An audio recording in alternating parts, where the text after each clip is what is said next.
Those times when you don't feel like working, you're too tired, you don't want to push yourself, but you do it anyway. That is actually the dream. If it's important to you, you're gonna find a way. You won't have to look for a resource. You will become resourceful.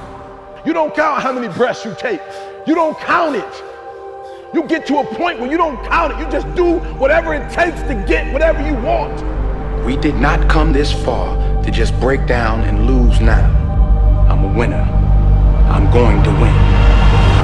You have an opportunity to your future. What do you want and how do you want it? And if it doesn't make you a little afraid, then you ain't playing big enough. See, if you don't program your mind will be programmed, because human beings are goal-oriented. That's why we die of broken hearts early. That's why we're running through life to early grades. We're going through life, ladies and gentlemen, in quiet desperation. Most of us go through life running scared. After today, everything is about to change. Because change starts with you. You must know, you gotta know that you're gonna get there. But most importantly, ladies and gentlemen, work like hell. Crack the ground and keep moving. Tomorrow is not promised to you. Today is what's promised to you. How are you living your life right now? When you wake up in the morning, I expect to win. I expect it to be a great day. Listen to me very closely. I do not get up at 3 o'clock in the morning to lose. Look at how far you've come. Nobody wants to disappear for 3 months, 4 months, 6 months, and get into a place where you can focus on just you. You get to choose how your mind serves you.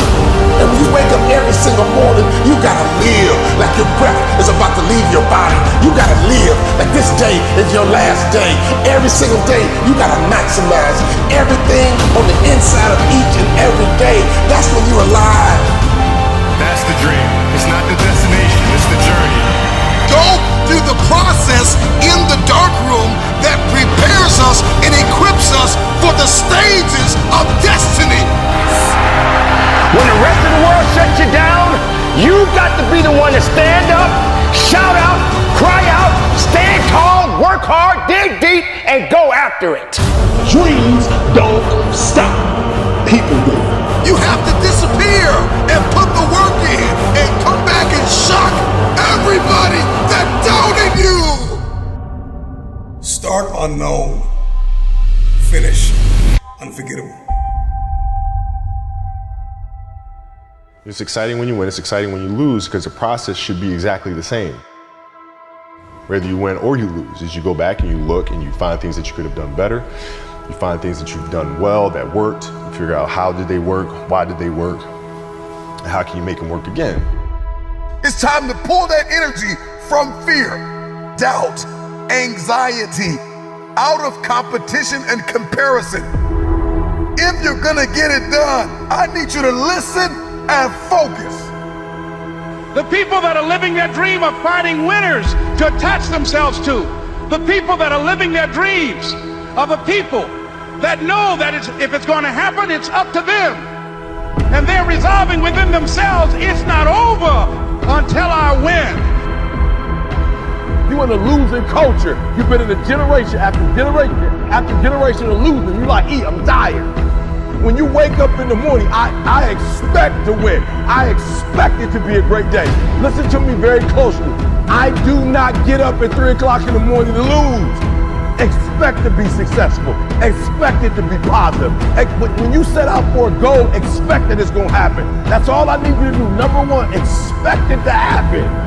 I'm gonna show you how great I am. You will never win the battle if you don't get up. Getting knocked down does not mean that you stay down. Getting knocked down doesn't mean that you're not breathing.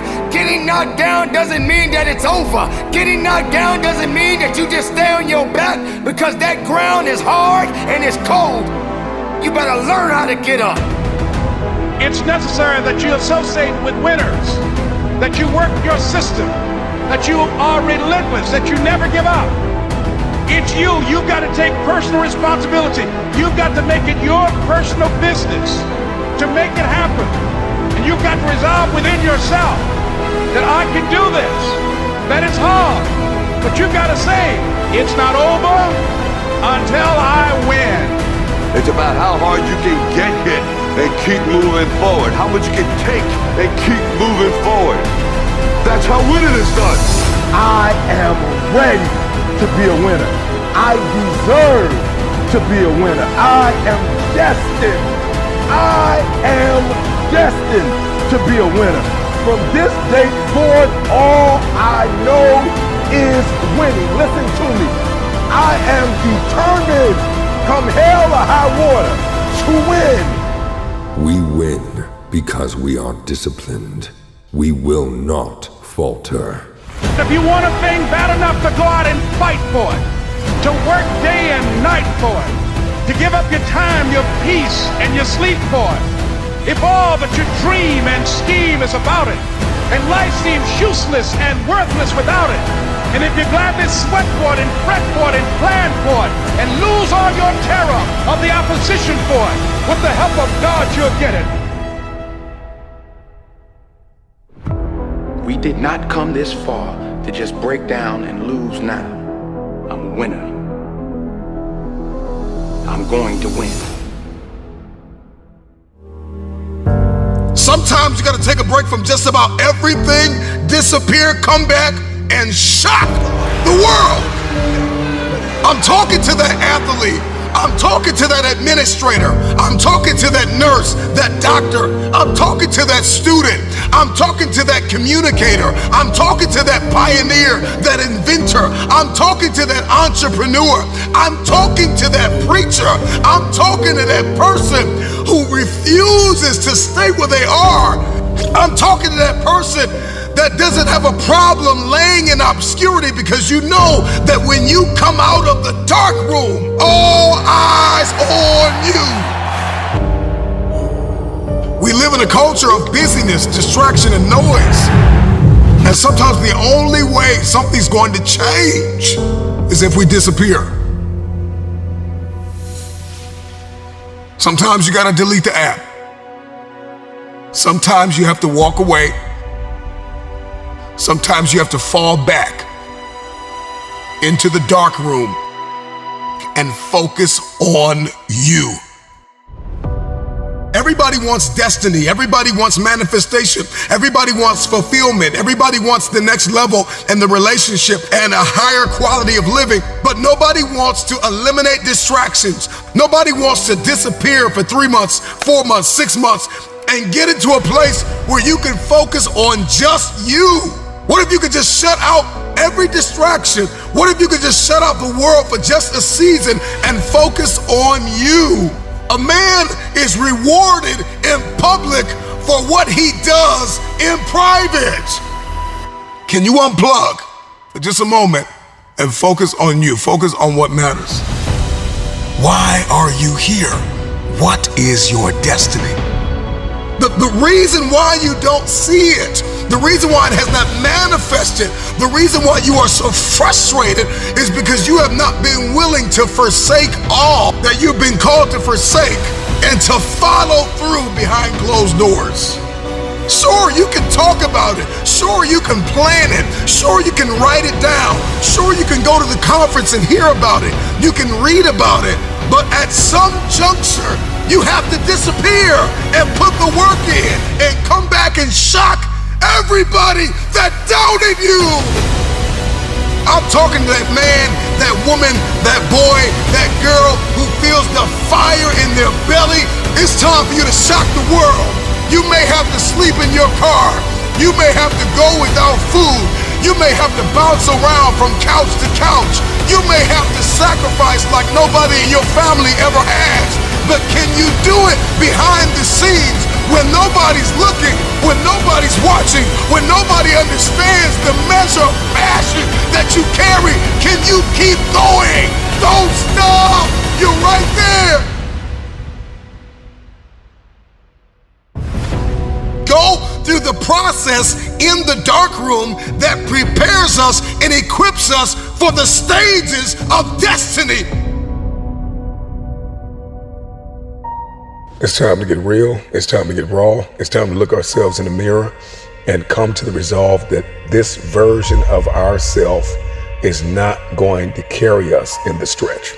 That I've been this version of myself long enough that if I don't change, if I don't do something about this, then I'm gonna find myself bankrupt. Some of the most monumental and transformational portraits and pictures that we've ever seen were developed in the dark room. We celebrate athletes and we celebrate critical thinkers and innovators and actors, and we praise them and coin them our heroes, and we follow them by the millions. We love what they do in public, but you don't know the story behind the glory. You don't know the blood, the sweat. You didn't see the tears that they cried, the prayers that they prayed, the countless weeks where they went without sleep to get where they are. One of the greatest tragedies in life is to live and not know why you're living. I'm just wondering if there's anybody here that wants their future, that wants to fulfill their destiny, that wants to manifest, that wants to walk in discipline and determination. I'm just wondering, is there anybody here that's willing to disappear? Are you willing to forsake all distractions? Can you hide yourself in the library? Can you hide yourself in the gym? Can you hide yourself in the boardroom and plan and caucus and do what is required behind the scenes in order to manifest the moment? Can you hide yourself in your books? Can you hide yourself in your closet? Can you hide yourself in the prayer rooms? Can you hide yourself? We have this passion to be in the public eye, but no patience to do the work behind the scenes. Stop telling the world what you are about to do. Steve Jobs once said, "We do not say anything about future products. We work on them in secret, and then we release them to the world." We only have so much real estate in our minds and our hearts. We only have so much bandwidth in our mental capacity. And the more distractions, the more delusions, the more negativity that we allow to take up real estate in our hearts and in our minds, the less energy we have to fulfill the call, to fulfill destiny, to manifest the idea. Everything that you think about, that you meditate on, everything that has to your attention has to be worth your time. So now it's time to navigate and do an appraisal of everything that's in our life, everything and everybody in our life. Time to do an appraisal and ask them this question: are you worth my time? If you're not, it's time to unplug. Time to unplug. Time to unplug. I'm just wondering if there's anybody that can hear my voice right now that has come to the end of themselves and they are willing to eliminate distractions. They are willing to delete social media apps if they have to. They are willing to walk away from everything that is distracted, everything that has diluted your devotion and your determination, every disease and dysfunction and disorder that has pulled you from destiny after you have heard it, after you have received it, after you have written it down, after you have spoken it once. Do what is required to manifest it into reality. If you can see it in your head, you can hold it in your hand. Stop telling everybody what you're going to do. Stop telling everybody what your next move is, and just disappear and do the work that is required. Don't be bitter. Don't be frustrated. Listen, just remain faithful behind the scenes. Promotion is coming. Stages and opportunities are being prepared right now as you sacrifice in secret, as you put the work in the dark room, as you do what is required to hold in your hand what you see in your head. When no one is there to affirm you, when nobody's there to validate you, when nobody is there to agree with you, you build in the dark and you announce it when it's finished.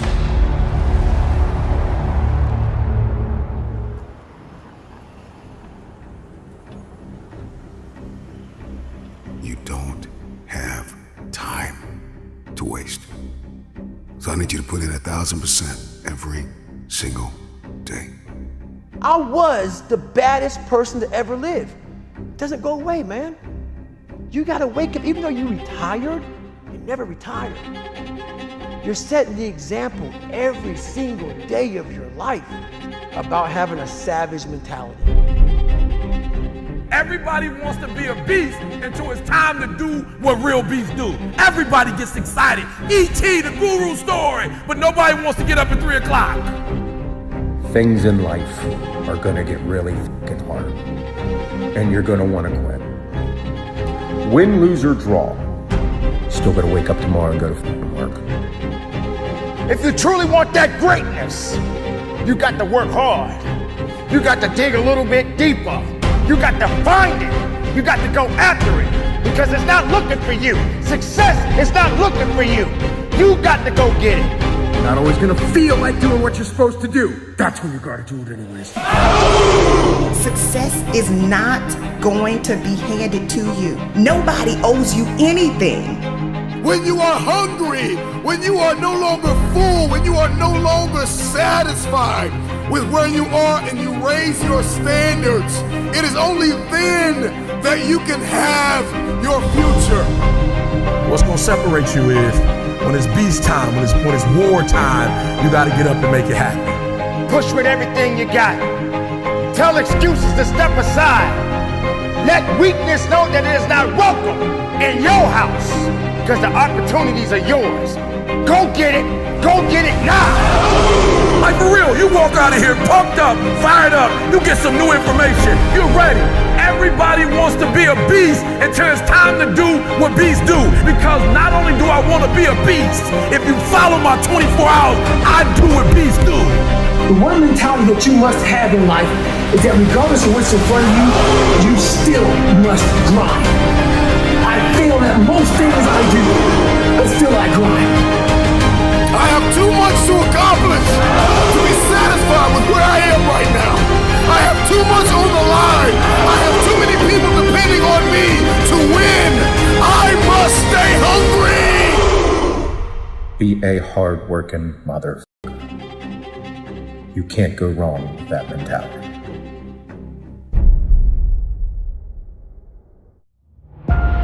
People tell me all the time, it's hard to get wealthy. It's hard to grind. It's hard to be focused. How do you even do these speeches? It's hard to stay motivated. It's hard to stay broke. It's hard to stay depressed. It's hard to stay governed by anxiety. It's hard to be inconsistent. It's hard not to have daily disciplines. It's hard not to believe in yourself. It's hard to be broke. It's hard to be poor. It's hard. It's all hard. So choose your heart. You either gonna work for it, or you're gonna sit there and let life knock you down and dare you to get back up. It's hard to practice perseverance. It's hard to be an introvert. It's hard to be an extrovert. Singleness can be difficult. Marriage can be difficult. Raising your children on your own can be difficult. It's hard to wake up early. It's hard to wake up late. But there's a reward on the other side of waking up early. If you wake up late, you've lost too much daylight. What somebody else did before you woke up, now you only have a fraction of the day to get it done. There's a reward on the other side of one pain, and there is regret on the other side of the other pain. And if you're going to win the reward, you're going to have to persevere. You're going to need endurance. You're going to need to be consistent. And on the other end of the pendulum, there is the pain of regret, where you did nothing because you were afraid you would make a mistake. The pain of regret will hurt you. So choose your heart. Make a decision.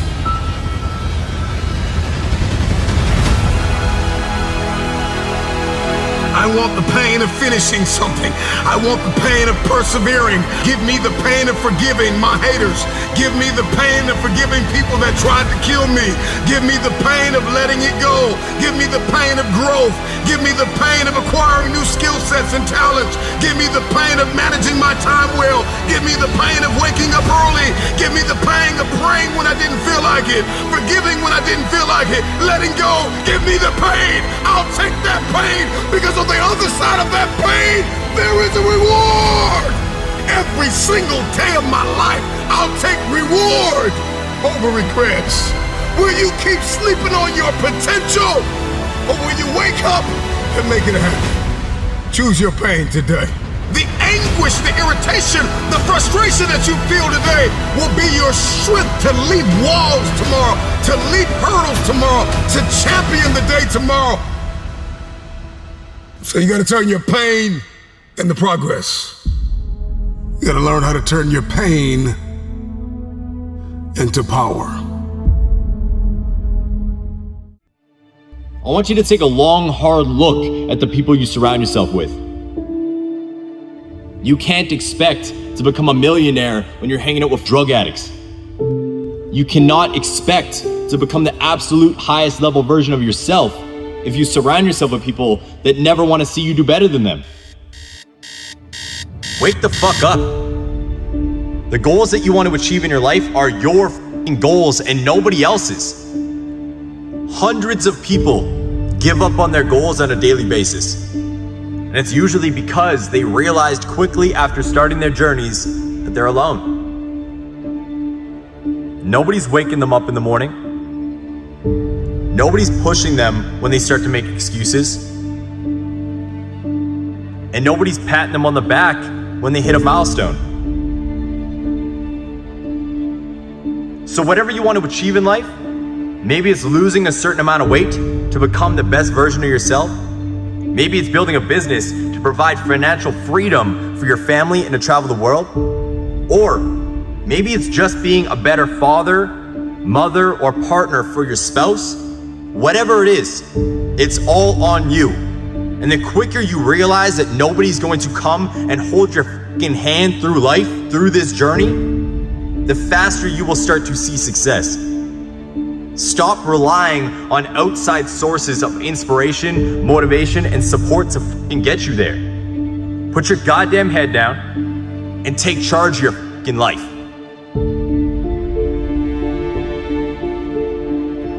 And this shit's gonna mess with your head, but sometimes this means you need to let go of the people that you think are your closest friends. This means you might have to let go of the people that are the closest family members to you. You might have to let go of your mom, or your dad, or your brothers, or your sisters, or that best friend you've had since first grade. They might not be bad people, but you need to understand that some people just aren't meant to be in your life long term. They're not meant to help you get to the highest level of yourself. If every time you go to better yourself, somebody hits you with a line like, "Why would you want to do that?" You need to find another f***ing social circle. You need to make a shift and surround yourself with people that challenge you to grow. You gotta surround yourself with lions. You gotta surround yourself with fucking wolves. With people that are gonna push you to be the absolute best fucking version of yourself. That people are gonna push you to your absolute fucking breaking point. Because you can only grow when you're uncomfortable. I don't know about you, but I would much rather be a unique fucking wolf in a field full of sheep than a sheep blending in with the others. Here we are, a new year, another opportunity, an opportunity of a lifetime. This is the year that we said, I'm gonna do it. I'm gonna do better. I'm gonna be stronger instead of fearful. This is my year! Today you have an opportunity to chart a new path. So do me a favor. Step into your new you. Step into your new year, because success is waiting for you.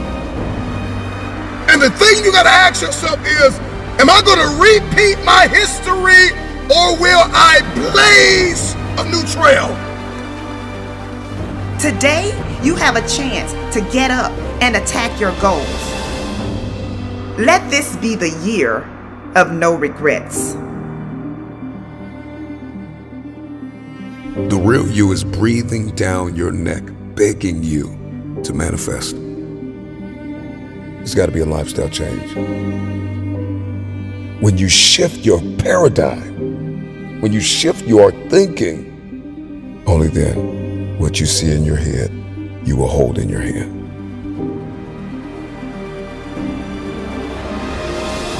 Motivation has an expiration date. And when motivation dies, discipline must take its place. Because when motivation dies, you are left talking and not doing. The only way you're going to do is if discipline takes the place of your motivation. This is your year. Because you are still in it. Get to work.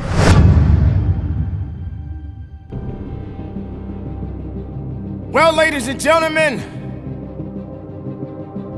here we are. A new year. Another opportunity. An opportunity of a lifetime. This is the year that we said, I'm gonna do it. I'm gonna do better. I'm gonna be stronger. I'm gonna learn to get up faster instead of just taking my time. I'm gonna stop pretending and giving all of these false promises and just go about my life the best way I know how. Well, ladies and gentlemen, I'm here to let you know right now, if you're thinking about the new year, new you mentality, this is not the time to hold on to those false promises. Because you have got to recognize that every year is moving on. And you got to learn how to adapt to every situation that you may embark on. Too many times you have said, I'm gonna do better. I'm gonna change. But have you really changed? Have you done better with your life? Have you continued down that path of making the same mistakes and the same excuses day in and day out?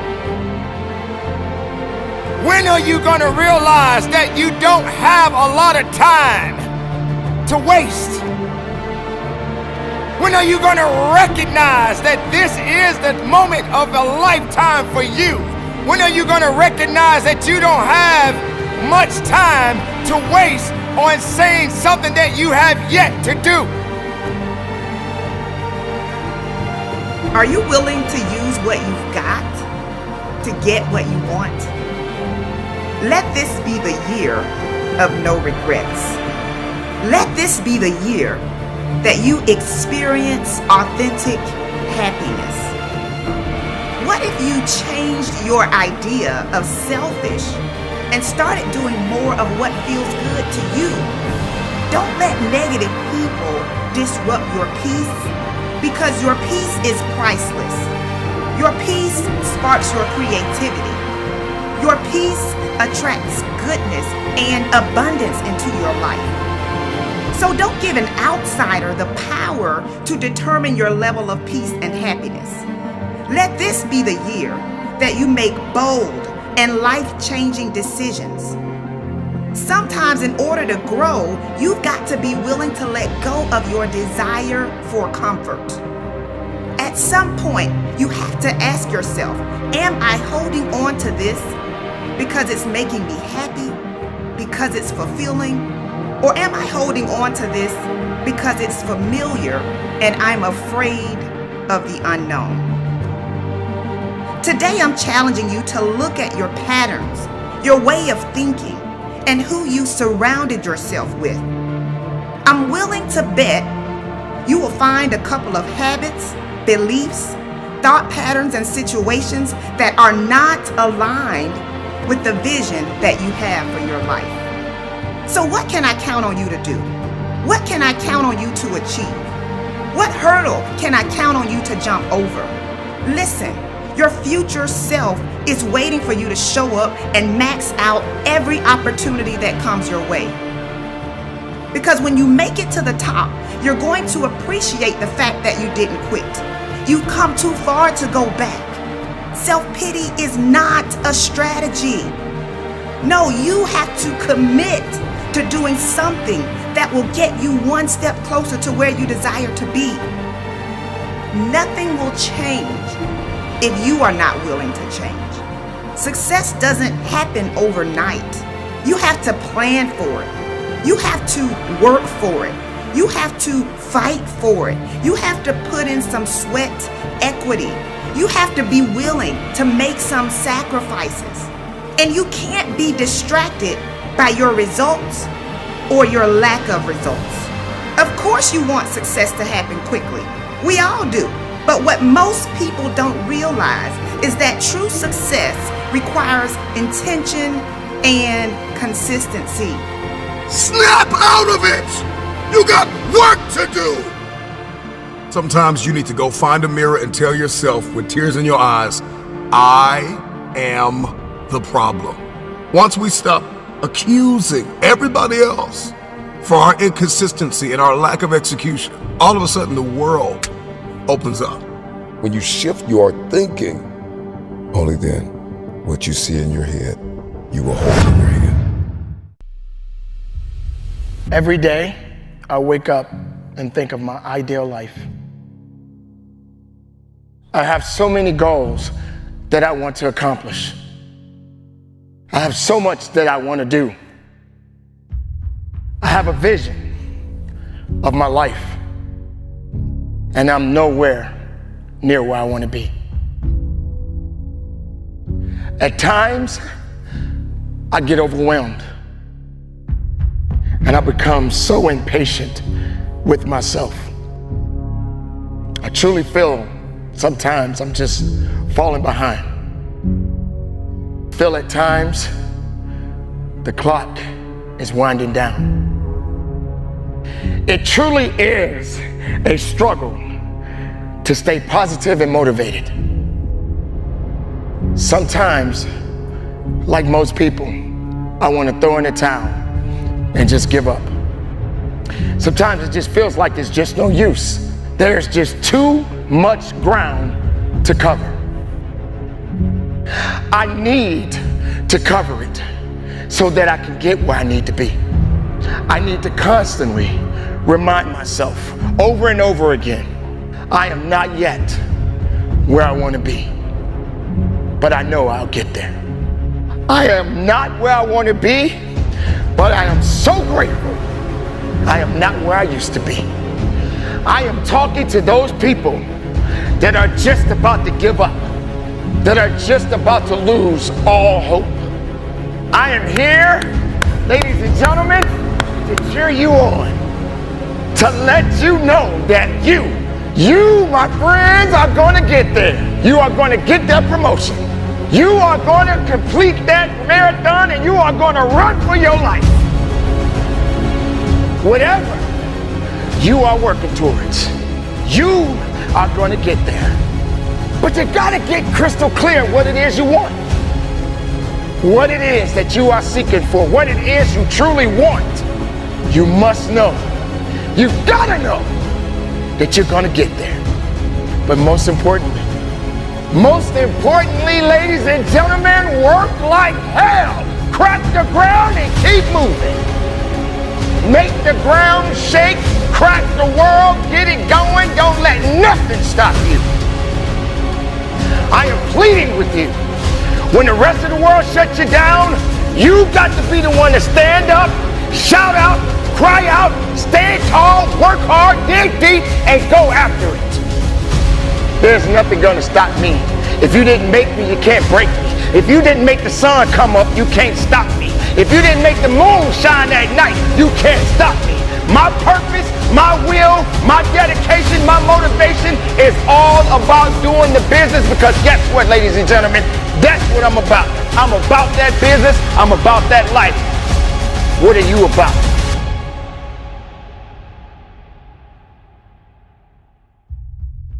I need to constantly remind myself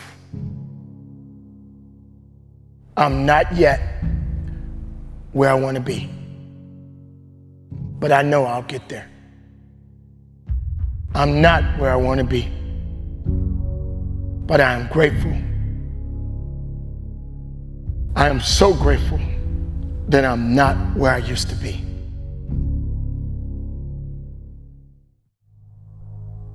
I keep thinking to myself that I'm never going to be good enough. Doesn't matter what I do. How many battles I've won, how much I've overcome, how much I've achieved. Sometimes, ladies and gentlemen, I feel like I'm undeserving because I haven't pushed myself enough. I look back sometimes at moments of regrets in my past. I wish I had made better decisions in my life. I truly do. If only I had pushed just a little bit more, did a little bit better. Just an inch, just a fraction of an inch is all I needed to give. I know, ladies and gentlemen, there are moments in your life you've experienced it too. You didn't rise up to the challenge when it called for you. You didn't rise up to the challenge because you were afraid of it. You could have just given a little bit more effort, but you wasn't prepared for the effort because you wasn't built for it. And this is the time when you have to recognize what is necessary to get the job done right. It's very difficult, I know, because you keep telling yourself over and over again, you're just not there yet. I'm not where I want to be. But please, please, listen to me.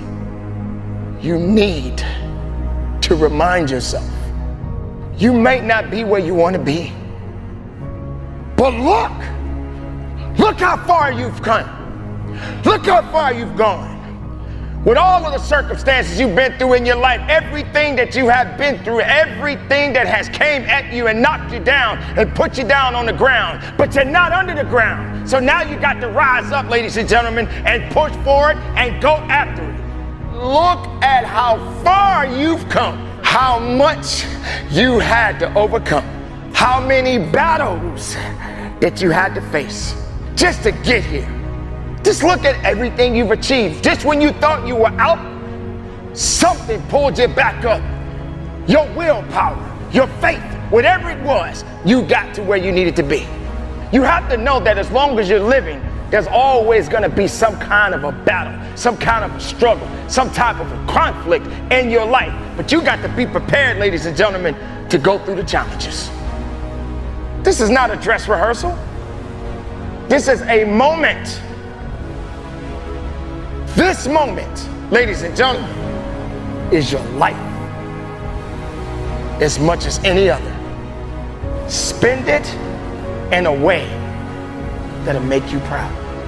No matter how far you fall down or fall back, ladies and gentlemen, keep going forward. Do the work, ladies and gentlemen. Do the work. You may feel the same way. Feeling like you may not be where you want to be. And you're just wondering if you're ever going to get there. Most people, they slip up when they're trying to make a change. It's a natural part of life, ladies and gentlemen. We all gonna make mistakes. We're gonna slip up from time to time. But you don't stop moving forward, ladies and gentlemen. Keep going. You're not where you want to be. But I know in my heart, in my soul, you're gonna get there. I'm not where I want to be, but I know I'm gonna get there. There's nothing stopping you to get you where you wanna be. So just keep on pushing. You've been through your own obstacles, ladies and gentlemen. I know. You've been through heartaches and pain. Sometimes those disappointing moments, they come back to haunt you. Doubts seeps in. This moment, right here, right now, is your life. If no one else forgives you, learn to forgive yourself. Hold yourself up. When everybody else says no, you say yes. Forgive yourself. If no one else forgives you, learn to forgive yourself. You are the one that has to be accountable. No matter what happens, it's gonna still fall back on you. Pat yourself on the back and give yourself a mwah kiss and keep on moving. No matter how far off track you go, ladies and gentlemen, get back on the track and keep on moving. So what? You slip up, you fall down. Big deal. That doesn't mean you stop. Do you give up or do you keep going? Keep pushing, keep pushing, keep pushing, keep pushing, keep pushing, keep pushing, keep pushing, keep pushing, keep pushing, keep pushing. Keep pushing.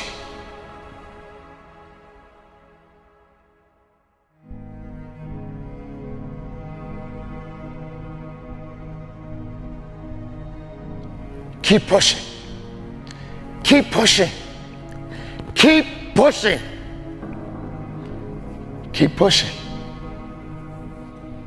I gotta keep pushing. I gotta keep pushing. I gotta keep pushing. I gotta keep pushing. What's up, man? Made it back. Another 24 hours down. It's incredible. I'm proud of you for that. And I know you don't want to be here. I get it. That state of mind. It's tough. I understand that. But don't quit. Because if you quit, you're going to wind up right back where you started.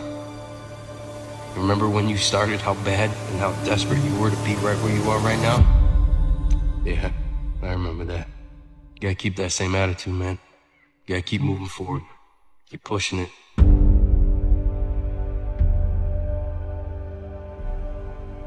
Don't allow fear of failure and the allure, the attractiveness of playing it safe in life to draw you in. You can't get out of life alive. You got to die to leave here.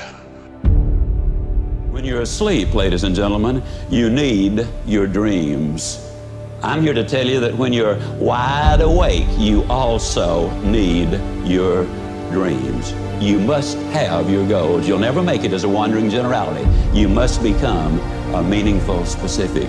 If you're going to work tomorrow because that's what you did yesterday, you're not going to be as good tomorrow as you were yesterday because now you're 2 days older and no closer to the goal which you do not have. I'm telling you to keep going when you face opposition. I'm telling you to keep going when you face adversity. I'm telling you to keep going because years from now, when you look back, make sure you remember one thing about this moment. That you gave everything you had. That you leaned in on those late nights and those early morning wake-ups. The hours upon hours in the books, the preparation, dedication, and the resilience. That you knew who you were and let it manifest and lead you into the future. Hello, you can't get out of life alive. So there's no safe position. You can die in the bleachers or you can die on the field. You might as well come out on the field and have a good time, right?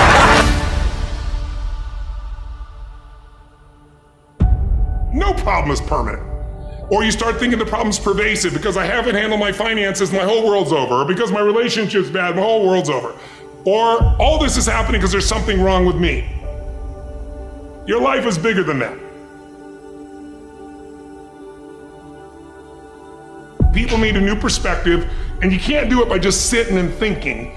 You gotta move your body. You gotta change your energy and your focus, because low level of energy, I don't give a damn how smart you are, you're not gonna use all your ability.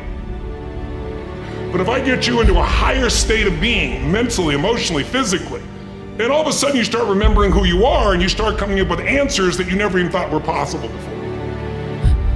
Doesn't it really astonish you that you are this fantastically complex thing? And that you're doing all of this and you never had any education in how to do it? You never learned, but you're this miracle? It's one of the great wonders of life. You aren't here to simply survive or navigate foreign territory. No, you were made for this moment. Most of us have been conditioned not to take a risk. People ask me all the time, what does it take to be happy? And I always tell them it's really simple. One word, progress. Progress equals happiness. If you keep growing, you're gonna feel alive. And if you keep growing, you're gonna have more to give. When you find a way out of no way, when you find breath that you don't have, when you find energy that did not exist, when you want this thing as bad as you want to breathe, that's when you find a way. Doesn't take any motivation, any drive in order to stay down there on a low level. But it calls on everything in you, ladies and gentlemen. You have to harness your will to say, I'm going to challenge myself. Sometimes I have to pull myself out of bed and say, come on, Les. Things I know I should do, I don't do. Things I shouldn't do, I do. I found that the biggest enemy you have to deal with is yourself. There's an old African proverb that says, if there's no enemy within, the enemy outside can do us no harm. If you're willing to endure, to hang in just a little bit longer, give just a little bit more, if you're willing to put all of yourself into the task before you, you may just be amazed at what life gives back. It doesn't matter how many statues, Oscars they give you, or Emmys, or how much money you have in the bank. We've all seen people have all those things, and I get the phone call because they're depressed, or somebody commits suicide in that area. So it's really an inner game, and I think that's what's missing for us today. Everybody's focusing on the outside world, and hell, there's a lot of things in the outside world you'll never be able to control. You can influence, but you can't control it. This, your mind, your emotions, your body, you have 100% control over what you do with these things, and that's where the game is won. You win the inner game, then you win the outer game. But a lot of people spent their life trying to win the outer game, they won, and they're miserable. We're always worrying. Did I think this over long enough? Did I take enough data into consideration? And if you think it through, you find you never could take enough data into consideration. The data for a decision in any given situation is infinite. So what you do is, you go through the motions of thinking out what you will do about this. And then when the time comes to act, you make a snap judgment. It's amazing how often it works. It's necessary that you have the mindset that I can do this. You've got to begin to believe and to fortify that belief and feed that belief by listening to tapes, going to seminars and workshops, by challenging yourself, by stretching yourself. Don't get so wrapped up in what happened yesterday that you miss out on the opportunities that are waiting for you today. Remember, whenever one door closes, there is another door waiting for you. So to me, success without fulfillment is the ultimate failure. And so many people are focused on success still, which to me is like, there's nothing wrong with it, but it's like success is getting what you want. Fulfillment is living what you're made for. To take the risk of doing what we want, which will work to the extent that we realize that what I want, basically, what I really want is what you want. And I don't know what you want. But I never would have discovered what I'm able to do right now if I wasn't willing to take a chance. And you've got to be willing to do that. You've got to believe in yourself. all right, I want to change the world. I want to make the world a better place. I want to fulfill the promise. I want to make a difference. I want to be different for my own life. I want to be successful. How do you do it? One day, one choice, 1 minute, 1 hour, 1 second, one decision at a time. You want to become a risk taker. You want to raise the bar on yourself. Most people won't do that. See, most people engage in low life living, low risk living. This God said, if you're not willing to risk, you cannot grow. And if you cannot grow, you cannot become your best. And if you cannot become your best, you can't be happy. And if you can't be happy, then what else is there? When you're serious about changing, all of you need to do, you don't have to tell anybody you're changing, just do it. Let your life speak, let your life scream, let your life shout, and let it speak so loud it will speak volumes that nobody can ignore it. Don't be offended if nobody else believes in you. You believe in you. You start making good choices. You start making good decisions. If you can't fly, run. If you can't run, walk. If you can't walk, crawl. But by all means, keep moving.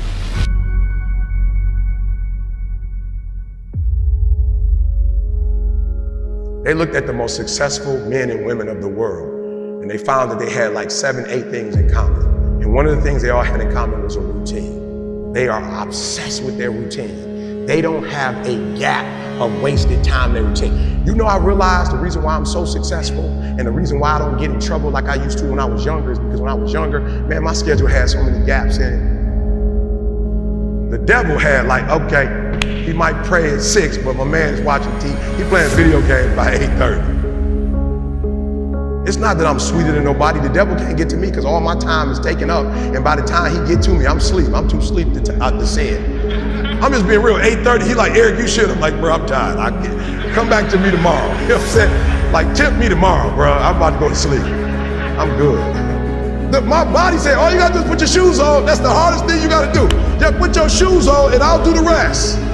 I can't put your shoes on for you, but put your shoes on and then just go. And I just went and I was walking for do the 11 incline, boy, and I was just walking for an hour and I was just like, you know what, it's almost an hour. I don't feel like running. My body was like, don't even worry about it. We'll get to that when we get to it. I did my hour, I was about to get off. My body was like, you know we run now. I said, what? We run now, let's go. You ain't tired? I said, I am tired. No, you're not. You just walked for an hour. You're not tired, Eric. Your brain is telling you some dumb stuff. If you were tired, you wouldn't have been able to walk for an hour. Okay, so let's do this. Just run for 2 minutes. I'm trying to help somebody right now go to a whole other level. The reason why you go back to sleep is because you've always gone back to sleep. It's like a default. You go back to sleep because all you gotta do is stop going to sleep and then you're gonna stop going to sleep. All you gotta do is stop fussing and cussing and you're gonna stop fussing and cussing. All you gotta do is stop spending all the money you got and start saving it.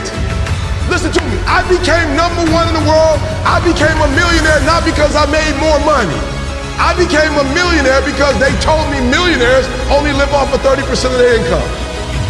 I want to make it plain for you. I became a millionaire because I did what millionaires did. I stopped living off 100%. I paid my tithe, and then I was like, all right, E, you only got 20% left. Put the rest up. So the first thing I did, listen to me, the very first thing I did to become rich, somebody said, E, to be rich, put 6 months of your earnings to the side. So I was like, all right, bet. That's what the rich told me to do. So I put 6 months to the side. How long did it take? I don't remember, but I put it to the side. Then somebody was like, yo, E, you need to put 100,000 to the side. I was like, all right, 100,000. DD, we're gonna put 100,000 to the side. Then somebody was like, yo, you need to get your credit score up to 800. I was like, all right, gotta get my credit score up to 800.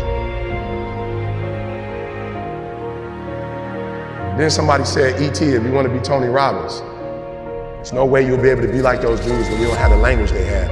You need to go get your master's and a PhD from the right institution. I said, what? I went to Oakwood.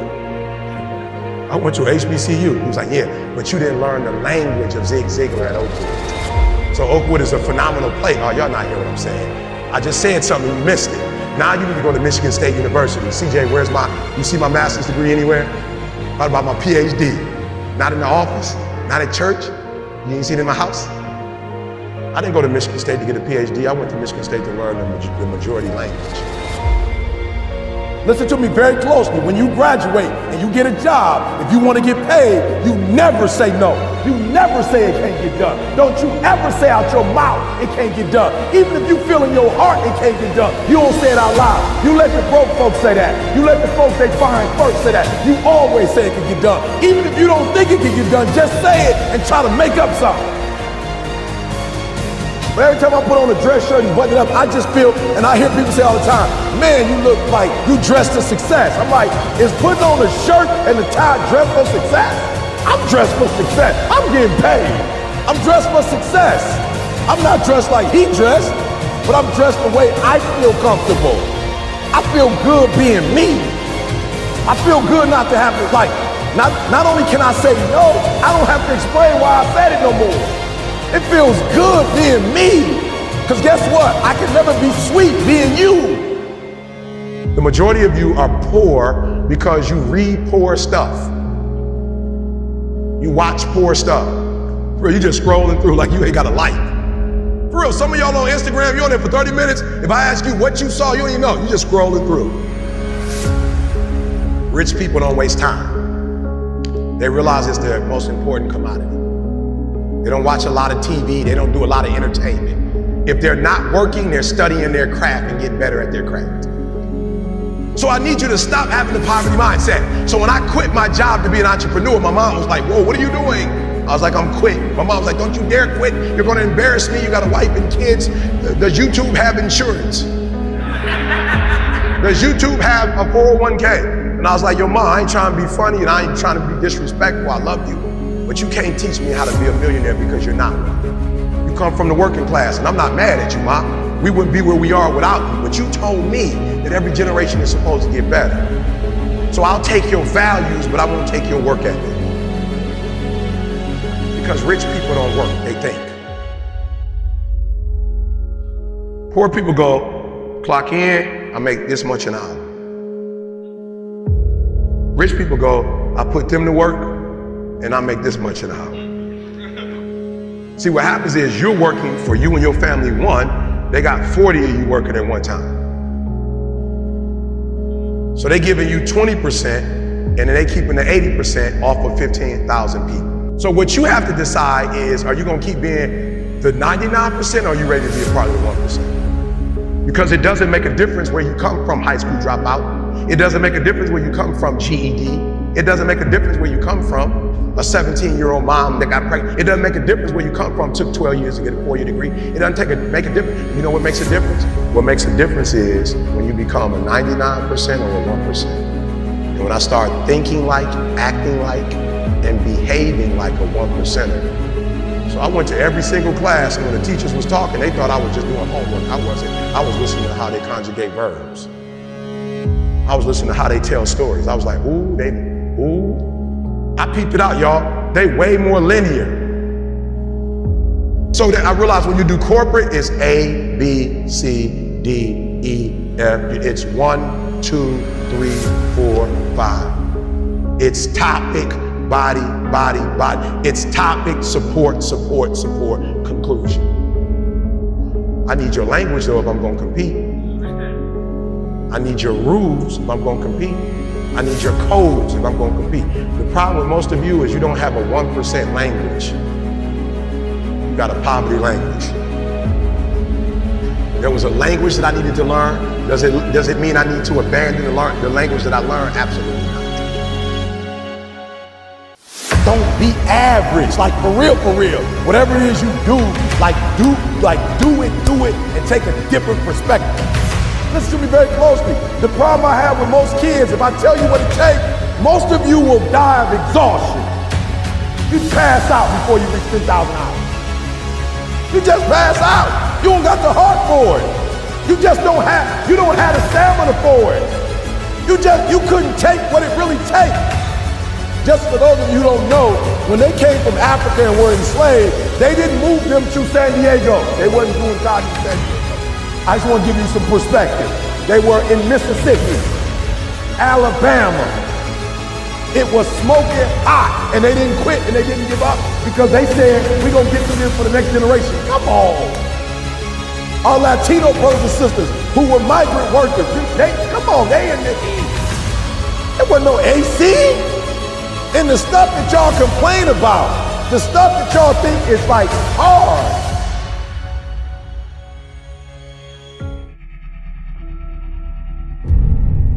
You should be a monster.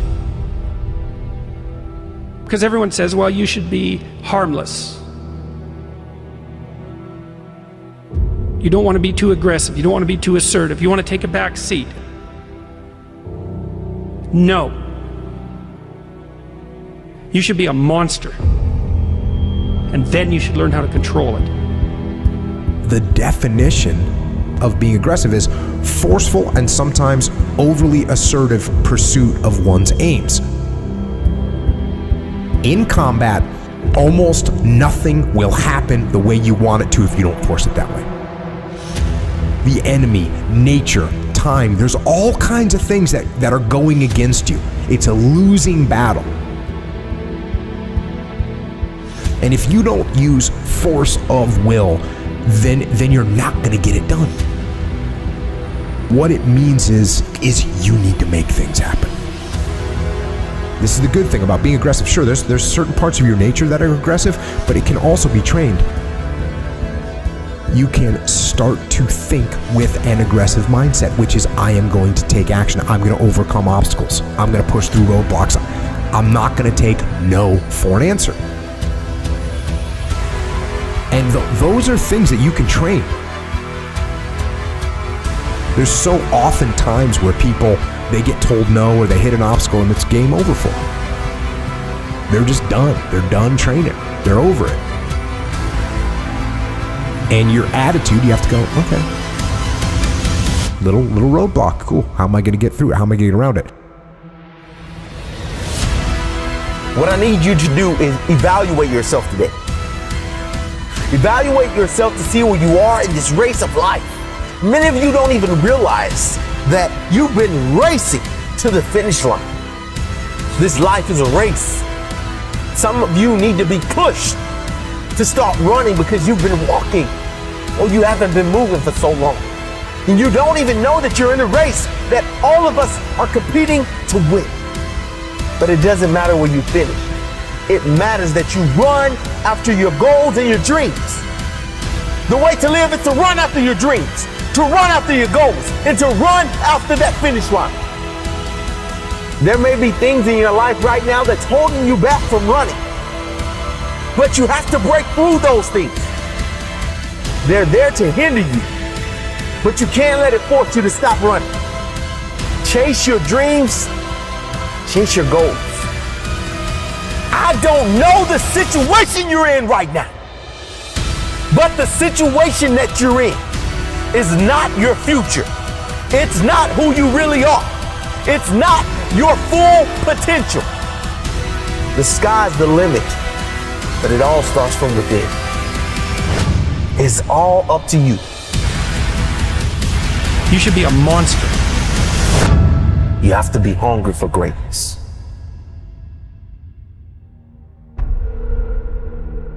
You got to go through it to get to it. You got to understand that there are going to be many circumstances that will require your full, undivided attention. You got to go through it to get to it. You have to understand it has to be a unique mindset. Setting a goal and then going beyond it. Realizing that there's work to be done.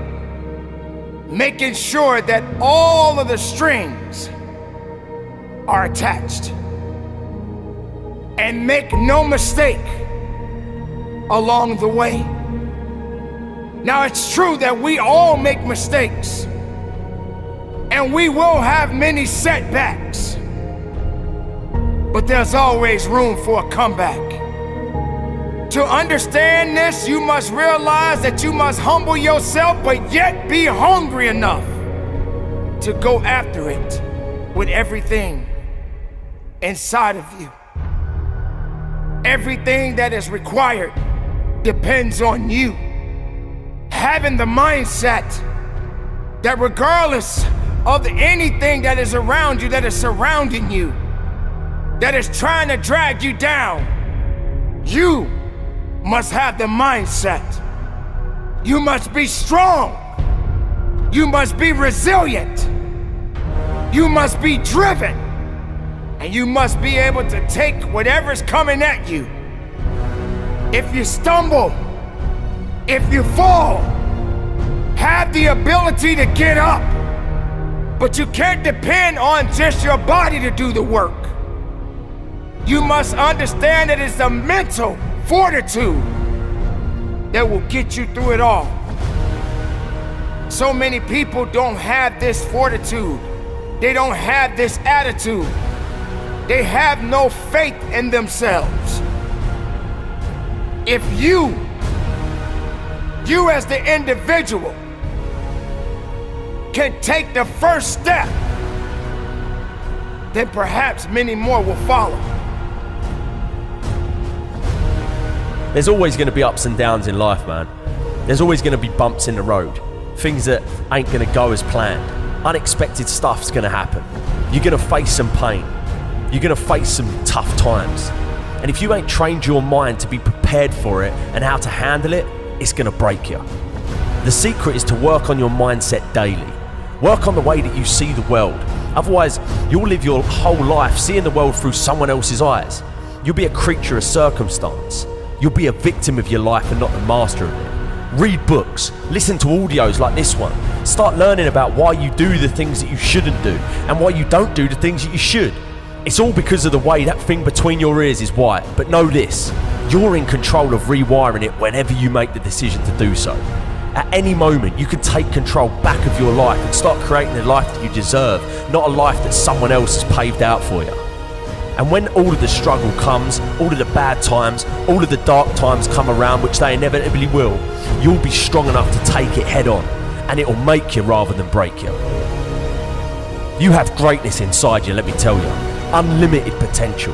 But you have to train your mind. Every single day, things are going to happen outside of your control.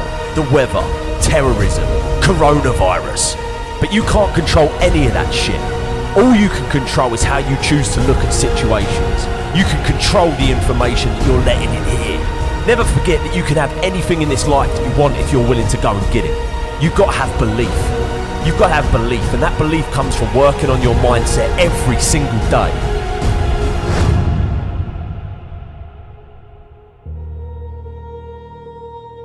Remember this. You can be a victim of your life or the master of it.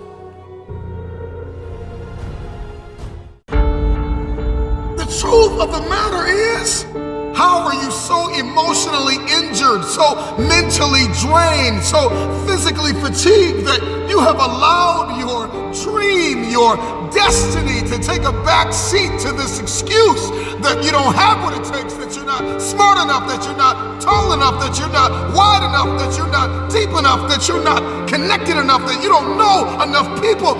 You keep comparing yourself to that person and this person. When will the excuses stop? When will you see your purpose bigger than your excuse?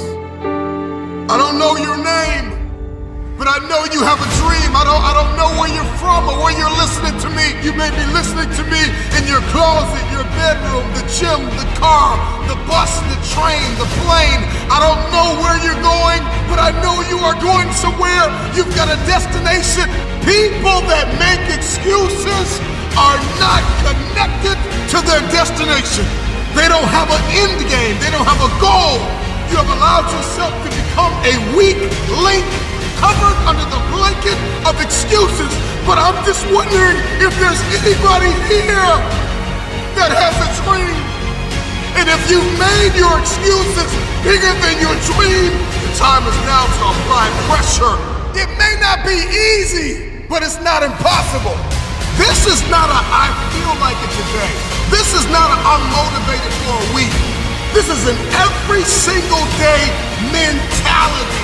You may have to work 3 jobs. You may have to lose sleep.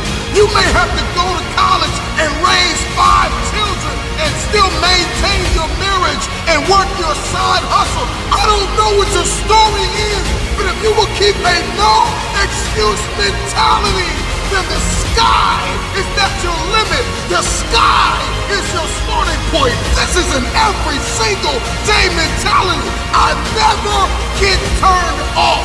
Every single day, I want my destiny. I want my dream. When somebody is in love with who they've been called to become, what they've been called to fulfill, what they've been destined to do, there is no day off. There are no lights. Listen, I'm not a light switch. You can't turn me off. I can never get turned off. Every single day, I'm giving everything I have. That's how big my dream is. And so there's no excuse. There's no pain. There's no dilemma. There are no speed bumps. There's no distraction that can turn me off. I'm not a light switch. You can't turn me off. I want this thing every single day. If it's important to you, you're gonna find a way. You won't have to look for a resource. You will become resourceful. It's not always about the accomplishment. It's about the effort. If we can just keep the effort going, the excuse is irrelevant. You gotta be stronger than your excuses. Excuses don't get results. Now we've got to go through the process of being stronger than our excuses. We get one opportunity to come this way. We get one shot. We got one life to live. Life is too short to make excuses. Truth is, everybody's got purpose, right? Everybody's got a dream. Everybody's got something they have to pass or achieve or become. But we are generationally programmed to love convenience.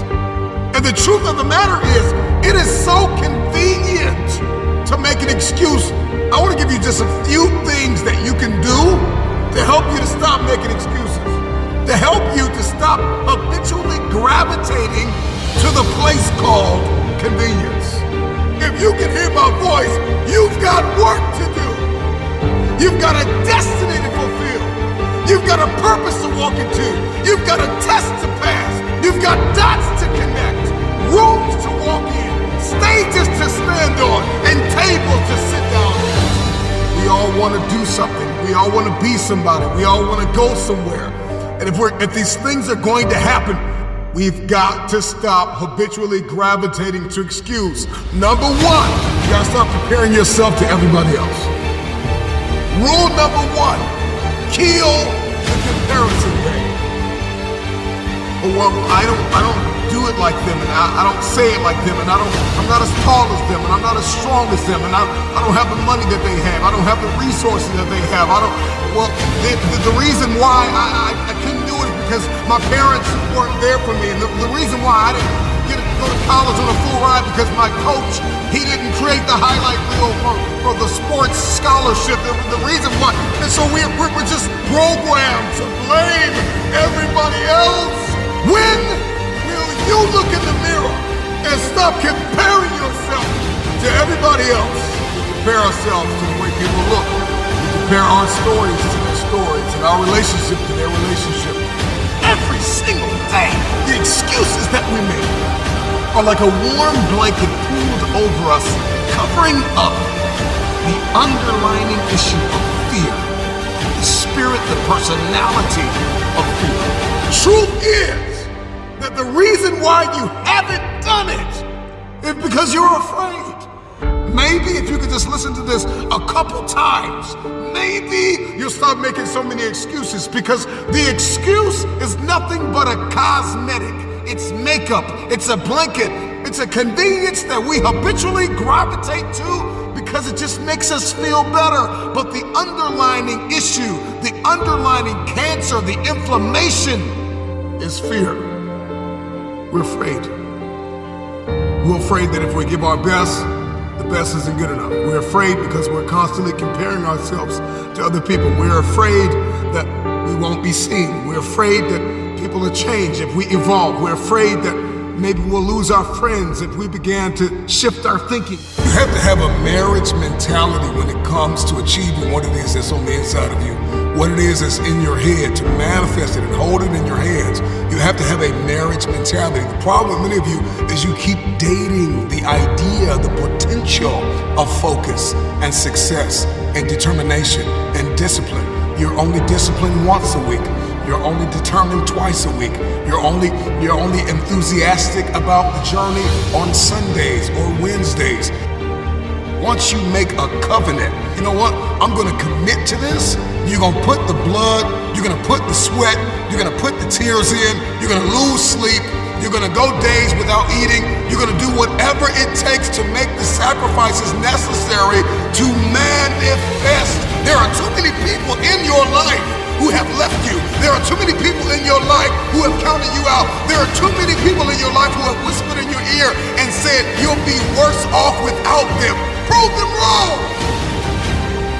Keep loving those who have lied on you. Keep blessing those who have cursed you. Don't be bitter. Don't be frustrated. Listen, just remain faithful behind the scenes. Promotion is coming. Stages and opportunities are being prepared right now as you sacrifice in secret, as you put the work in the dark room, as you do what is required to hold in your hand what you see in your head.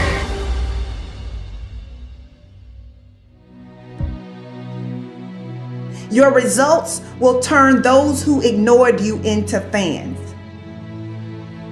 So don't slow your progress because you're trying to convince other people. Don't slow your progress because you're trying to drag too many people with you. Sometimes you're not hitting your goals because you are carrying the weight of those around you. And some people are just not ready to go where you are going, and you've got to recognize that. Do not yield to distractions. Focus on you. So many people dream big dreams, but they never take any action. If you don't believe in yourself, you've already lost the battle. Not believing in yourself is a losing battle because either you won't try at all or you will convince yourself that you can't do it. And when you convince yourself that you can't do it, your results are going to confirm what you believe. And when your results confirm what you predicted, then you're going to say, see, this is who I am. Why should I even try? That is where you begin to fall short of your goals. You fall short of your goals when you predict that you're not going to hit them. And sometimes you're too focused on probability. You're asking yourself, well, what's the likelihood of this happening? Versus focusing on the possibility. Asking yourself, how would my life change if I accomplish this? Ask yourself that question. And don't wait on approval from anyone outside of you. And don't feel bad because you feel like no one is cheering for you. No, you've got to decide that you are your biggest fan. You've got to decide that you're going to finish what you started if you don't have one person supporting you. If nobody acknowledges you, acknowledge yourself. If nobody supports you, support yourself. You achieve your goals only when you are disciplined enough to keep showing up when you don't feel like it. So don't just talk about what you want to happen. Commit to making things happen. Be an action taker. And recognize that you don't have to be jealous of anyone. You don't have to compare yourself to anyone because you have the ability to create the life you want. So how about this? How about you try comparing yourself to the person you were 30 days ago? Over the last 30 days, have you learned and implemented something new? Are you mentally and emotionally stronger than you were 30 days ago? Have you stressed yourself or have you pursued comfort? These are the types of questions that you should be asking yourself. Why? Because winning requires focus. Winning requires intention. It's not enough to just do physical strength training. Physical strength training is not enough. You also have to train your mind to handle stressful situations. You also have to increase your capacity to handle rejection and disappointment. Why? Because when you train your mind to be strong, you are less likely to quit when you encounter resistance. So what do you believe about you? How do you talk to you about you? Take a moment to think about what you've been saying to yourself about yourself. The good news is that your mind will believe whatever you tell it. So make sure that you are speaking your desires and not your fears. You get to choose how your mind serves you. You get to choose whether or not you will pursue peace or toss and turn at night because you're not seeing the results that you desire to see. Everyone is given 24 hours per day. Some people are super productive, while others are not productive at all. Some people set boundaries, while others allow distractions to slow them down. If you only remember one thing that I shared, I want you to remember the importance of valuing every moment that you are gifted. For many years, I didn't realize how valuable my time was. In fact, during my battle with depression, I would use every free moment that I had to myself to cry. It could be while driving my car. It could be during my lunch break. I had literally developed a habit of using my free time as an opportunity to think about just how unfair my life was. But one of the best decisions I've ever made was the decision to put in the work necessary to have a rewarding and joy-filled life. After years of overwhelming sadness, I finally realized that I had been wasting time that I could never get back.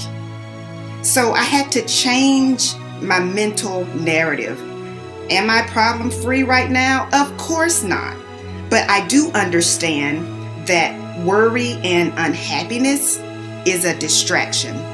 So if unhappiness will not resolve your problem, doesn't it make sense to at least attempt to enjoy life? You know, it is possible to smile and enjoy your life even when you are going through a difficult situation. We all have valley moments. You just have to decide that you will not remain in the valley. I don't want you fighting meaningless battles. I don't want you trying to carry unmotivated people. I want you to say, you know what? I'm going to do this despite what's going on around me. You've got to recognize that your now is valuable. You've got to recognize that your now is critical to your success. So I have one last question for you. How will you use the gift of now? Insanity and greatness are next door neighbors, and they borrow each other's sugar. Transformation of human consciousness through meditation is frustrated so long as we think of it in terms of something that I myself can bring about. Stick with it till you get through the uncomfortable times, until you go, you know what? I can spend time with myself. I could do this. I could do this forever. Well, then it's okay to go re-engage But there's great value in not doing that until you go, I'm good with me and me for right now. I want to show people that there is a way out, that there is a way to do more, to get more, to obtain more. But I personally don't want to lose all that I've been able to get. So I need to make sure that I do everything to keep it. I do think that if you sit on the edge of your bed and things aren't going very well for you, and you ask what foolish thing you're doing to make it worse, that you'll get an answer right now. And it won't be the one you want, but it might be the one that if you listen to would set things straight. I mean, that's the bright side of tragedy. So when you come through it, you really will have an appreciation for the moments without tragedy. You don't really feel it unless unless life burns you. You don't really feel it. That's the thing. All I'm doing is sparking the awareness in others to go, why not?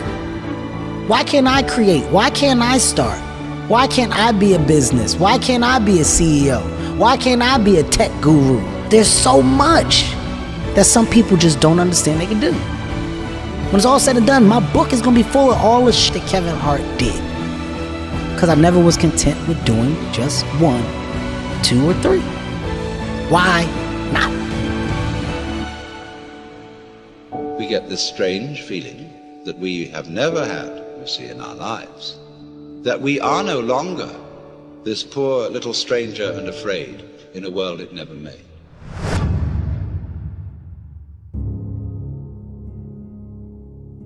Momentum is a big thing with human beings. It's a big thing for me, at least. If I'm on a good momentum of healthy eating and exercise, I love it. I like waking up sore, pushing further. I like writing down my workouts, what I've done. And I like hitting that gym hard on a daily basis. And I build momentum. And I find that when I do that with writing, whether I do that with performing, whether I do that with anything, it just gets everything going. It just creates energy.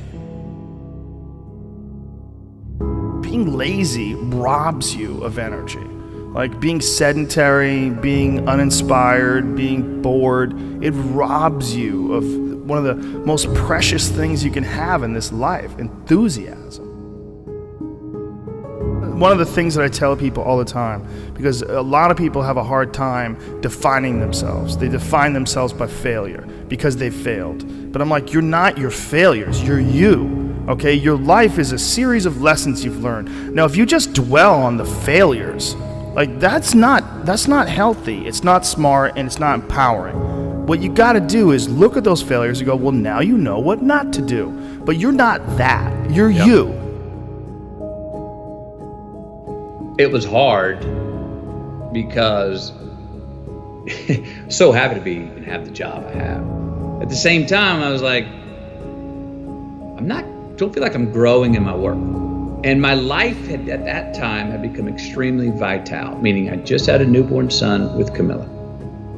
Wow, the only thing I ever knew I wanted to be, and now I was. And here's this job that I had held most reverence for in my life, fatherhood. Now I was.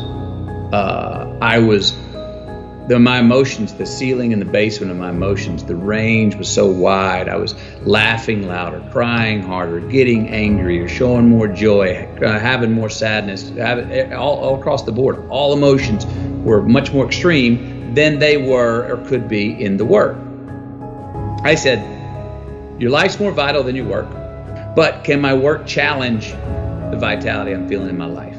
So the work I wanted to do, there were certain scripts I wanted to do Dallas Buyers Club at that time, other scripts. Nobody's going to touch me with a 10-foot pole in those movies. All the dramatic roles I wanted, they're like, no, not in McConaughey, we won't finance it. Okay, so I can't do what I want to do, so I'm going to stop doing what I've been doing. So I stopped doing rom-coms. I said no, I stopped. Well, for the first 6 months of not doing rom-coms, I wasn't doing anything. Finally, nothing came in. And for 14 more months, nothing came in. I considered other careers. Didn't know if I'd ever work again. But after 20 months of being gone, unbranding, as I now call it, being out of sight, not being in your theater or your living room in a rom-com, not seeing me shirtless on the beach, I became a new good idea. I don't know, I haven't seen him. Where has he been? I was kind of refound. So I had to do that for myself. I loved doing the rom-coms, but I was getting the scripts and I felt like I could do the same script tomorrow morning. And I was like, that's fine, but I want something that's gonna make me sweat in my boots. I want some work that's gonna challenge me and make me go, I'm scared of this role for all the right reasons, and I can't wait to go attack it and see how I come up the other side. Why seek the role that's hard? Because it costs me something. Because it costs. It's not really a risk unless you can lose the fight.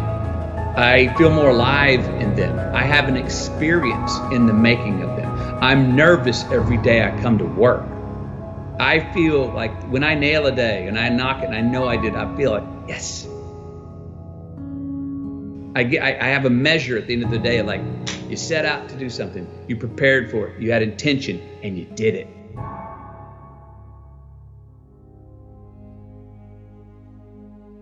You know, there's lots of different ways to interpret the world, and you can maybe even make a case that there's an endless number of ways to interpret the world. And the problem with that is that it kind of disorients you in terms of what you should be doing. Just because there's a very large number of ways to interpret the world doesn't mean there's a very large number of productive, meaningful, and sustainable ways to interpret the world. The thing that's so interesting about the day is like a page in a book. I had one client who was spending about 45 minutes a night fighting with his young son about when to go to bed. And so, you know, they weren't having a pleasant time of it because it was just a constant battle. And that's common. Like, it's very common for parents of young children to be locked in a battle that occurs day after day. Sometimes it's around eating, sometimes it's toilet training, sometimes it's general behavioral issues, sometimes it's bedtime. It's like, okay, 40 minutes a day. So that's 280 minutes a week. So that's, let's say, 5 hours. It's 20 hours a month. It's 240 hours in a year. That's 6 work weeks. That's a month and a half. You're spending a month and a half of work weeks doing nothing but fighting with your son. Don't fool yourself. Yeah. Anything that's every day is a significant percentage of your life. You're awake, let's say, 16 hours. 5 of those hours are basically maintenance. So you got about 11, and then 7 of those are work. So now you're down to 4. And so if you're spending 15 minutes a day doing something painful and stupid, and you do it every day, it's like 10% of your productive life. Because people think backwards. They think, well, I have a vacation coming up and that's really important. It's like, no, it's not. You're only going to do it once. It's not that important. Yeah. How you treat each other at lunchtime, if you eat together every day, that's your life. Yeah. Fix that. Yeah. Get it so that the food's good. Get it so that you're happy with the people that are sitting there. Fix that. It's like, poof, 10% of your life is fixed. The purpose is to align ourselves to really make a change. So you can either be the conversation about making change, or you can be a part of the action to do it. I want to be a part of the action. I don't want to be you or beat you. I want to take this energy and apply it to myself. That's the purpose of seeing. So I come here and I look at how you maneuver. I look at your setup. I not only bow down and congratulate you, I leave and I say, yo, man, I'm inspired, dude. Joe, I can't wait in 2 years. You're going to come and you're going to see my shit. And you remember I said I was inspired, but you're going to see what I let it grow into. That's the proper way to get encouraged and motivated. Look at your circle, right?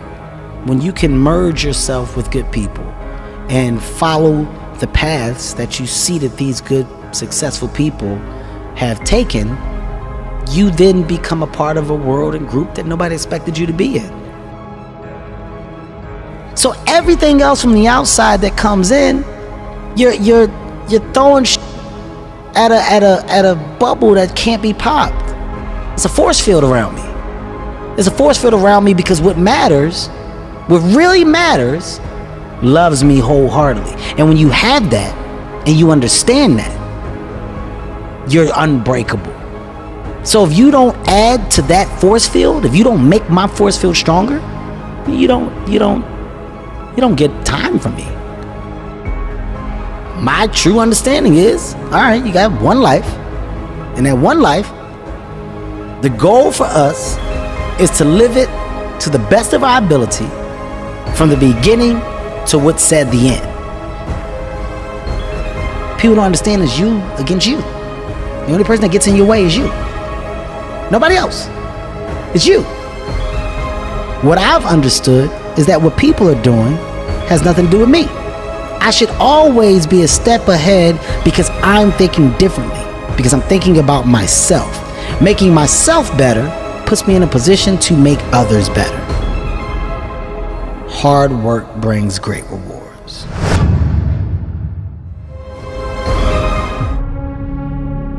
It's time to get real. It's time to get raw. It's time to look ourselves in the mirror and come to the resolve that this version of ourself is not going to carry us in the stretch. I've been this version of myself long enough that if I don't change, if I don't do something about this, then I'm gonna find myself bankrupt.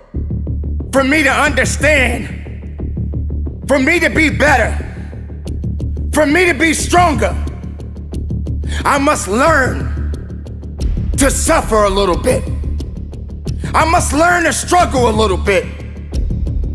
I cannot reap the rewards of success without understanding about struggles.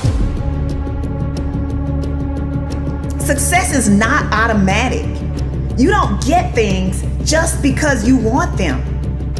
You achieve your goals only when you are disciplined enough to keep showing up when you don't feel like it. You're gonna put the blood, you're gonna put the sweat, you're gonna put the tears in, you're gonna lose sleep, you're gonna go days without eating, you're gonna do whatever it takes to make the sacrifices necessary to manifest. There are too many people in your life who have left you. There are too many people in your life who have counted you out. There are too many people in your life who have whispered in your ear and said, you'll be worse off without them. Prove them wrong. It's time to commit to focusing on you. You have to disappear and put the work in and come back and shock everybody that doubted you. But don't let yourself be vulnerable to weakness. Don't let weakness consume you. Don't let hopelessness consume you. Be about your business. Understand that you got to keep living and living strong. If you keep showing up, if you keep going hard, your results will turn those who ignored you into fans. Let your results speak louder than your voice. Can you hide yourself in the library? Can you hide yourself in the gym? Can you hide yourself in the boardroom and plan and do what is required behind the scenes in order to manifest the moment? There are many people out there in the world that don't have the capabilities that you have to carry on the good fight.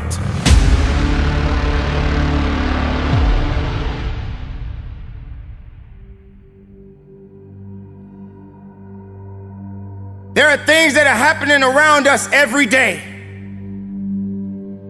The things that are happening to us right now happens for a reason. What you are going through right now, someone else is going through it in a different manner.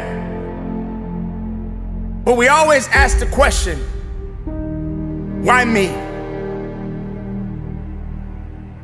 Why is this happening to me?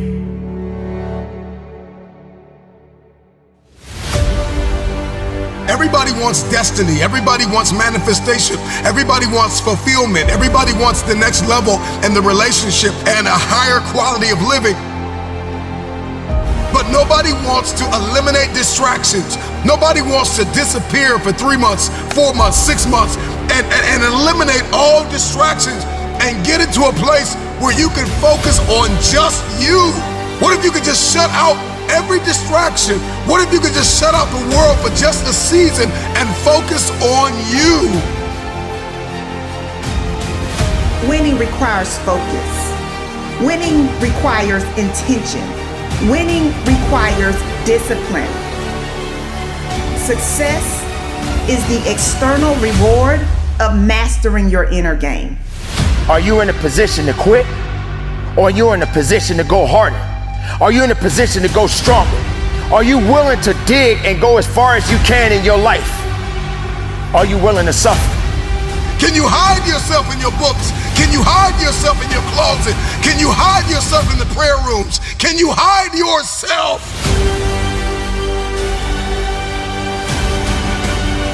Not believing in yourself is a losing battle because either you won't try at all or you will convince yourself that you can't do it. I'm talking to that man, that woman, that boy, that girl who feels the fire in their belly. It's time for you to shock the world. Success don't have many friends. Success doesn't hold on to many people. Success doesn't connect with everybody because everybody doesn't have the ability to connect to success. When nobody's looking, when nobody's watching, when nobody understands the measure of passion that you carry, can you keep going? Don't stop! You're right there! You have to shift from being externally focused to internally focused. Do not yield to distractions. Focus on you.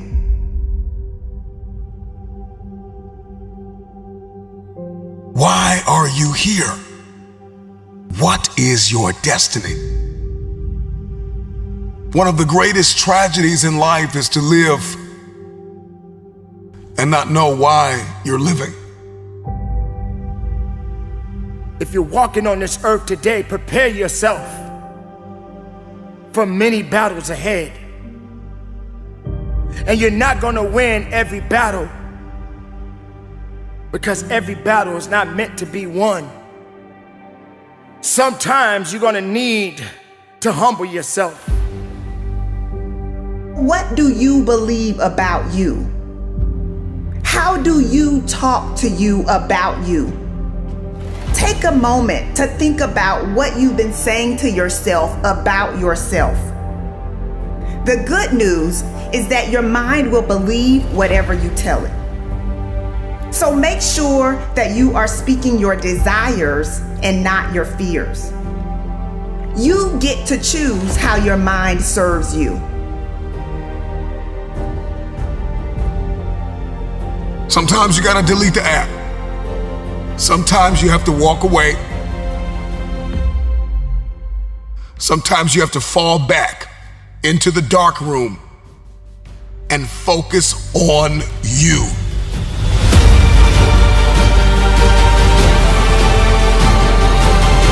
Are you prepared to go through the nights of many hours of applying everything you have within yourself? Have you had that point in your life when you was just so tired and you couldn't push that next hour or that second hour out because you needed your sleep? Oh, I need to catch up on my sleep. You can't catch up on your sleep, but going up to the next level in your life, that's what it's about. I'm talking to that athlete. I'm talking to that nurse, that doctor. I'm talking to that student. I'm just wondering if there's anybody here that wants their future, that wants to fulfill their destiny, that wants to manifest, that wants to walk in discipline. I'm just wondering, is there anybody here that's willing to disappear and focus on you?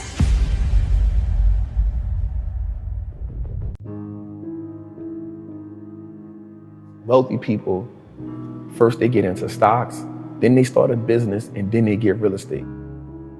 Owning a stock is like it's owning a percentage of a great business.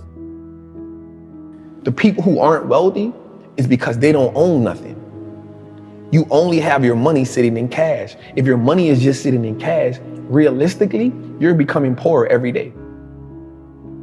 The key to wealth is through ownership. At about 9 or 10, I saw my moms get shot in front of my face. My early years were surrounded with violence. I saw my mama selling drugs. I saw my mama robbing. I saw my moms get robbed. I saw her get shot, and then she later on went to prison, right? So I saw that early. At 14, my mom was in prison and I lost my grandmother, which was who I was living with at the time. 14, I'm homeless. I'm just on survival mode. Like the world, I just want to get to the next day. I want to make as much money as I can selling crack. So at 16, I go to prison for attempted murder on robbery. But in prison, I had a fight with two of my homies. In prison, we fight for like 4 hours. Jeez. Back to back. I'm just fighting one after another one. Like we just fighting. And I go to solitary confinement. And at this time, all of these parish prisons is considered like one of the worst parish prisons in the United States of America, right? And I go to the cell and I meet this white guy. That was the turning point of my life. He was like, man, listen, man, there's a game that's being played and you're playing a game that you can't win. For a minute, I just started thinking about the people who I knew that was in the streets. Everybody lost, everybody suffered the same fate. He has on a red and white band at the time. The red and white band means you're in federal custody. The first 3 things was he said, listen, man, wealthy people do 3 things, man. They stop trading time for money. They make their money work for them. And they give as much value to people as they can. And we got a little deeper into that. He said, the reason why you give people so much value is because if you give them so much value, they'll never leave you, they'll always be there for you, and you will never need for anything as long as you give value to people. And so I learned that as I got older. That part really didn't make sense to me at the time, but the money working for you part, and I was like, how do you make your money work for you? Again, all I know is how to go get money. That's all I know. So later on in that, he says wealthy people do 3 things. So we in the cell for about 45 days. Every conversation with him about money and transition was always wealthy people do. So he says, wealthy people, first they get into stocks, then they start a business, and then they get real estate. So when people ask me, how did I get into stocks? It's because I followed that rule. And so my rest of my time in prison, I wanted to be that. I wanted to be a part of that wealthy conversation. And so what happened to me was it started reminding me of being in the streets. Everything about it. And I heard this term one time that said, the real gangsters are on Wall Street. The real gangsters are in the government. And I was like, damn. The reason why people think wealthy people or people with money are sinister is because that's what you kind of taught in the hood. Like you kind of taught like the people who really have money, like they did some wicked shit to get it.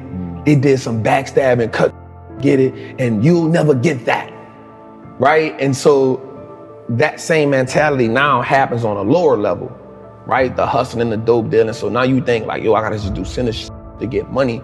And then the people who are successful in the drug game, they're looking at the people at the top like, damn, I wanna be that. But the people at the bottom will never get a taste of that.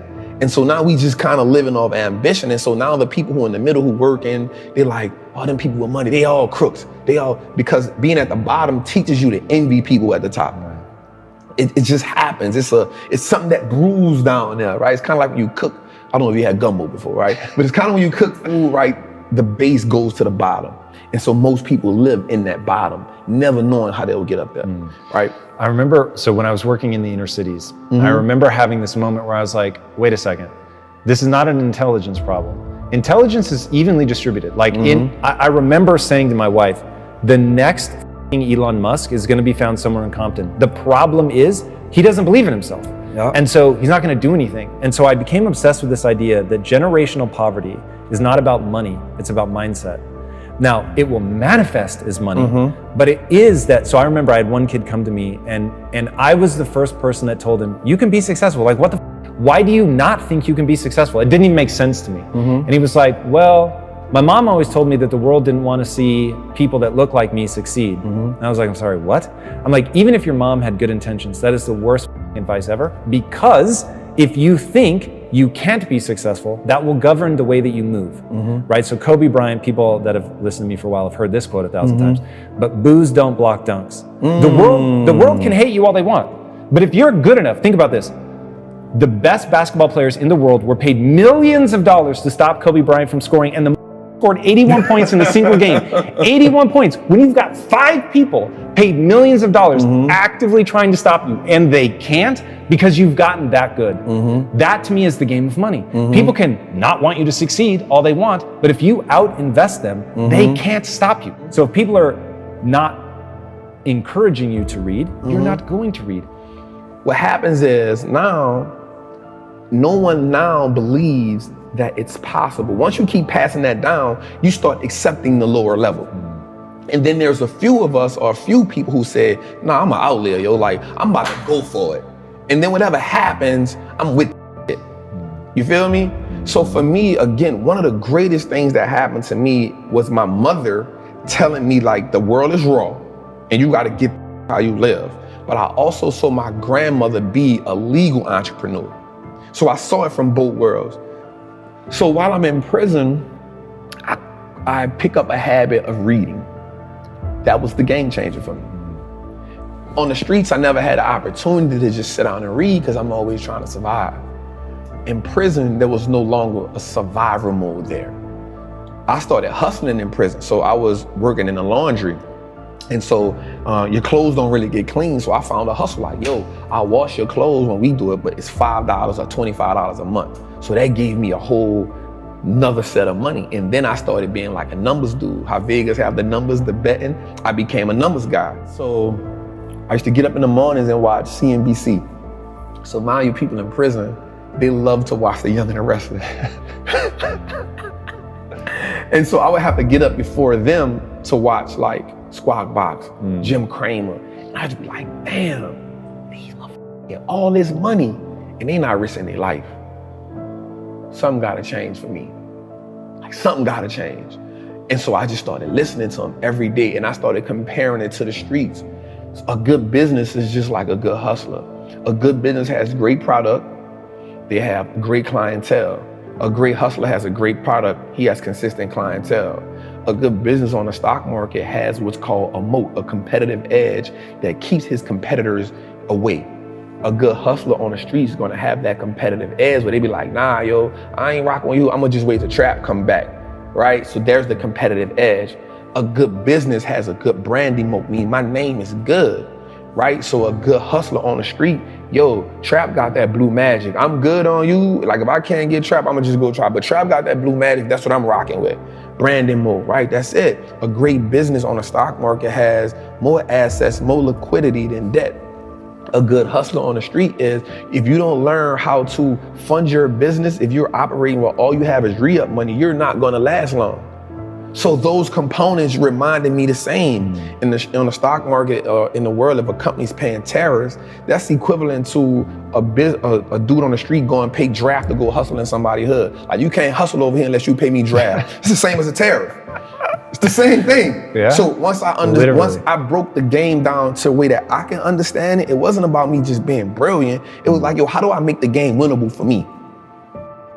Like once you start understanding the fundamentals, you give yourself power because you now understand, like you said, you see how the machine works, right? And so most people look at the machine and marvel and say most people look at the stock market, 98% of the people who I know look at the stock market and say, yo, that's not a game I can play.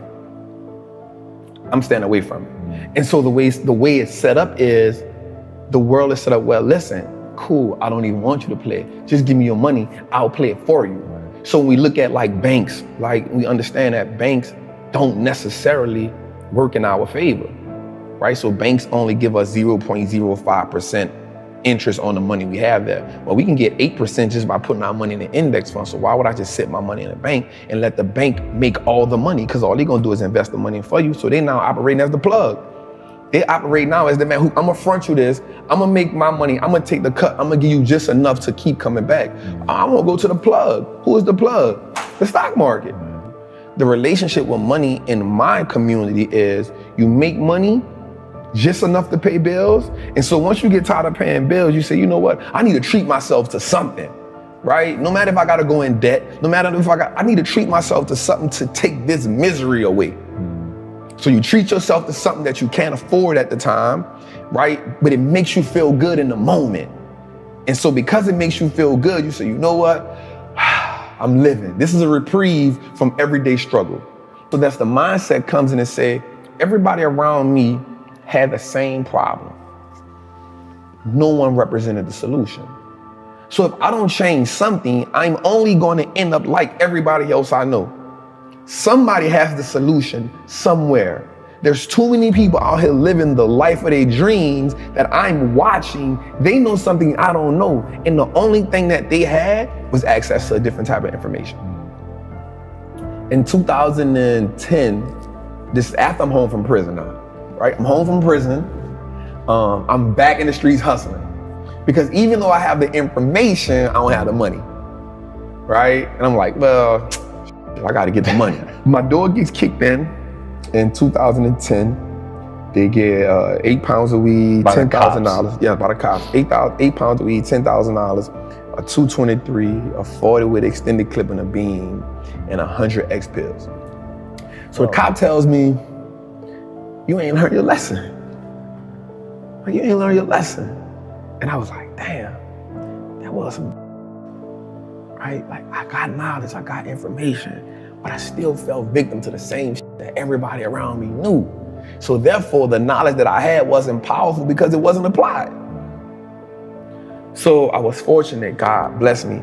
I wound up getting found out guilty because it's called fruit of a poisonous tree. So they kicked in my door, but they didn't have probable cause because they stopped me in my truck, didn't find nothing on me. So they went to my house, kicked the door in with no search warrant. So now everything you find is null and void. So now I get into the robbing game. So now I start robbing dope dealers. And I got in a situation where I was good at it. Me and my partner, God bless his soul. And then one day I almost got killed. And I go to my partner and I say, bro, I'm out. Like, it's a done deal. But when they kicked my door in, something happened. So they took my truck, they took my money, but they didn't mess with my stock account. I said, oh, okay. Start working as an iron worker, building stadiums, building power plants. It's crazy because I was making good money, $2,000 a week. That's good money to some, like, yo, $2,000 a week, yo, that's it. $2,000, $2,500, like, it was amazing. I started saving and investing 70% of my money. I was living bare minimum. I was like, if I'm gonna change, I gotta make like the hard choices. It's hard for people to make sacrifice because you gotta now go against and do without some of the things that gives you that momentary gratification, that simple, that's what keeps you alive. That's what keeps you going. Just to go on vacation one time a year, to get these pair of shoes that may cost me $1,000. I know I can't afford them, but I've worked so hard, I need that just to keep giving me something. You have a phrase, Wall Street looks like us now. Wall Street looks like us now. There's another phrase you say, but you should like put that same like stamp on it, is I own that. I own that. Because you talk about stocks in a way that sounds so rad, where it's like, you refer to yourself as an owner of the companies. Yes. And the thing is, it actually is true. Like you're not playing a linguistic game. It is true, but people don't think about it like that. But it's so much more powerful than having a cool pair of kicks is to say, I own the company that makes those kicks, or I own the company that makes that phone, or, you know, Tim Cook, the CEO of Apple, works for me. I'm a shareholder, right? It's really, really powerful. Explain that basic idea of ownership for people that might not quite put it together that stocks really are owning that company. So I actually got that term from Warren Buffett in one of his meetings. I want to say it was the 1995 shareholder meeting. And he said that he owning a stock is like owning a percentage of a great business. And so once I understood that concept, I understood that the key to wealth is through ownership. The people who aren't wealthy is because they don't own nothing. You only have your money sitting in cash. If your money is just sitting in cash, realistically, you're becoming poorer every day. Right. Or they own depreciating assets. And that's what cash is. It's a depreciating asset because the more money they print, the more money that money loses value. So if it's just sitting, it's the reason why the bank wants you to have your money there. So they can take it and use it and invest it so much and be like, hey, it's just sitting, I'm gonna give you 50 cents on whatever you had in there. Right. And so the idea of ownership was, yo, we can just start owning everything that no matter if it's just a stock. Like, that's powerful, because if you can start owning the businesses that you now consume every day, you turn a one-time transaction to a lifetime of profit. And that was major for me, because if I go to the store and buy a pair of Nikes, that's a one-time transaction. In order for me to get something from them again, I gotta come back and buy another pair of Nikes. But if I own the Nike stock, long as I own it, it's a profitable vehicle for me. So that one-time transaction can become a lifetime of profit if I own that business. If I'm gonna buy Apple, if I know I'm an Apple user, if I know I got the phone, I got the AirPods, I got the MacBook, I got the PC, I'm excited when Apple's about to drop something, why wouldn't I own it? As much of it as I can, right? Like if I understand that concept, if I know America has one of the biggest trash problems in the world, right? So if I know that Waste Management is a company that's gonna be here forever because we aren't gonna stop throwing things away, why don't I own that company? Because I know everybody throws things away. And so now instead of me getting excited about Apple Lime being around the corner because it's a new phone, I'm like, yo, y'all about to make me some money, right? So when I hear a company like Waste Management has bought 40 acres of disposable land for another landfill, I'm excited about that. And another great thing about the stock market is, for me, it now makes me pay attention to the world. And so now I understand what's going on in the world. I started learning business cycles, market cycles. You know what I'm saying? Like, because now I can understand, yo, this is okay. Things are going out of business. Okay, we're in this cycle. Okay, people are hiring. Okay, we're in expansion cycle. And so now I took an economic class on my own without just understanding the world. And so you start understanding when something is happening in China. Okay, something happening in China, so I own Apple. Apple has 20% of their revenue in China. Okay, they might take a little hit right now. You know what I'm saying? So the stock market helped me start understanding how the world moves, the fundamentals. Knowledge is what gives us leverage in life. It's not about how strong you are. It's about what you can learn. And then how can you actively apply that? I have this acronym called FEAR. Finally exiting average reality, right? And what happens is, until we can overcome the fear, some people actually fear success. Success comes with a lot, right? But until you can overcome that average reality that you live in, no matter what you're on, once you become comfortable there, it becomes average. Anyone can live in average. Everyone can live in mediocrity, right? Then there's those outliers who consistently push themselves to go to the next level. And the thing about the human mind and the human body, it will go as far as you push it. As long as you believe in it. Like you said, the only belief that matters is, what do you believe you can do? I personally believe that there is nothing I cannot do. And for me, it's all about impact, purpose, fulfillment. Like, the money is a byproduct of everything else. That isn't my focus. My focus is I have a knowledge and information that I know that can change lives. Not just one life, not just like lives. And so the way that you change lives is by consistently learning, finding new ways to put that information out there, being able to open up, being able to be vulnerable, because people need to connect. People connect to knowledge in the way that they can see two things that help people: imagery and vocabulary. So for me, it's always about, how do I attain as much? It's always a challenge for me. How can I attain as much knowledge as I can, because I love learning, but then how do I take that and be able to now reciprocate it or give it to somebody who may not understand calculus or trigonometry, but if I can give it to them in this way, they can say, oh yeah, I got it. And there's more people that struggled in the world that has become successful.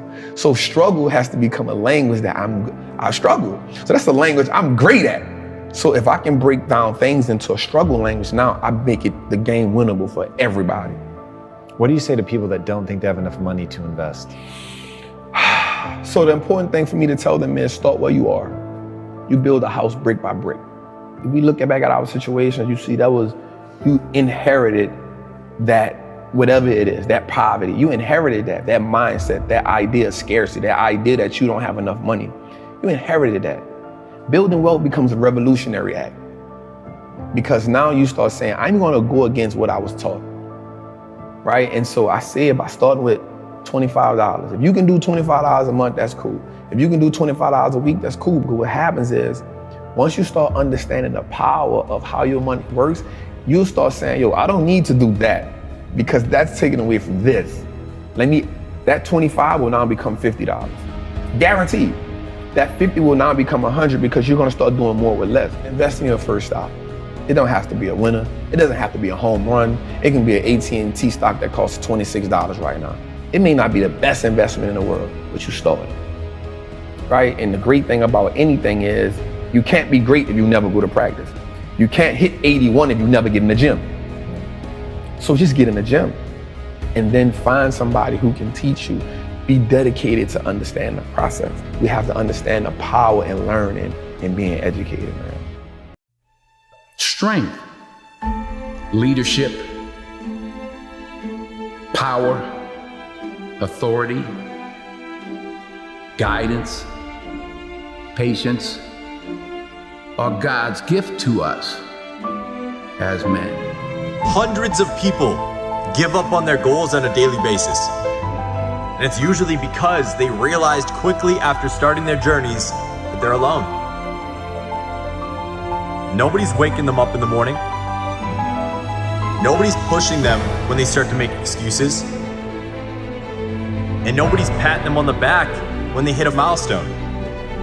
Stop relying on outside sources of inspiration, motivation, and support to fucking get you there. Put your goddamn head down and take charge of your fucking life. True desire in the heart, that itch that you have, whatever it is you want to do, that thing that you want to do to help others and to grow and to make money, that desire, that itch, that's God's proof to you, sent beforehand already to indicate that it's yours. You can't get it because you want it. If you put in the work, they can't deny you. If you put in the work, they can't stop it. Be great. Pursue your own version of happiness. Life always offers you a second chance. You know what it's called? Tomorrow. For far too long, you've been holding yourself back. It's time for you to walk with purpose. It's time for you to walk into your gift. It's time for you to live your best life.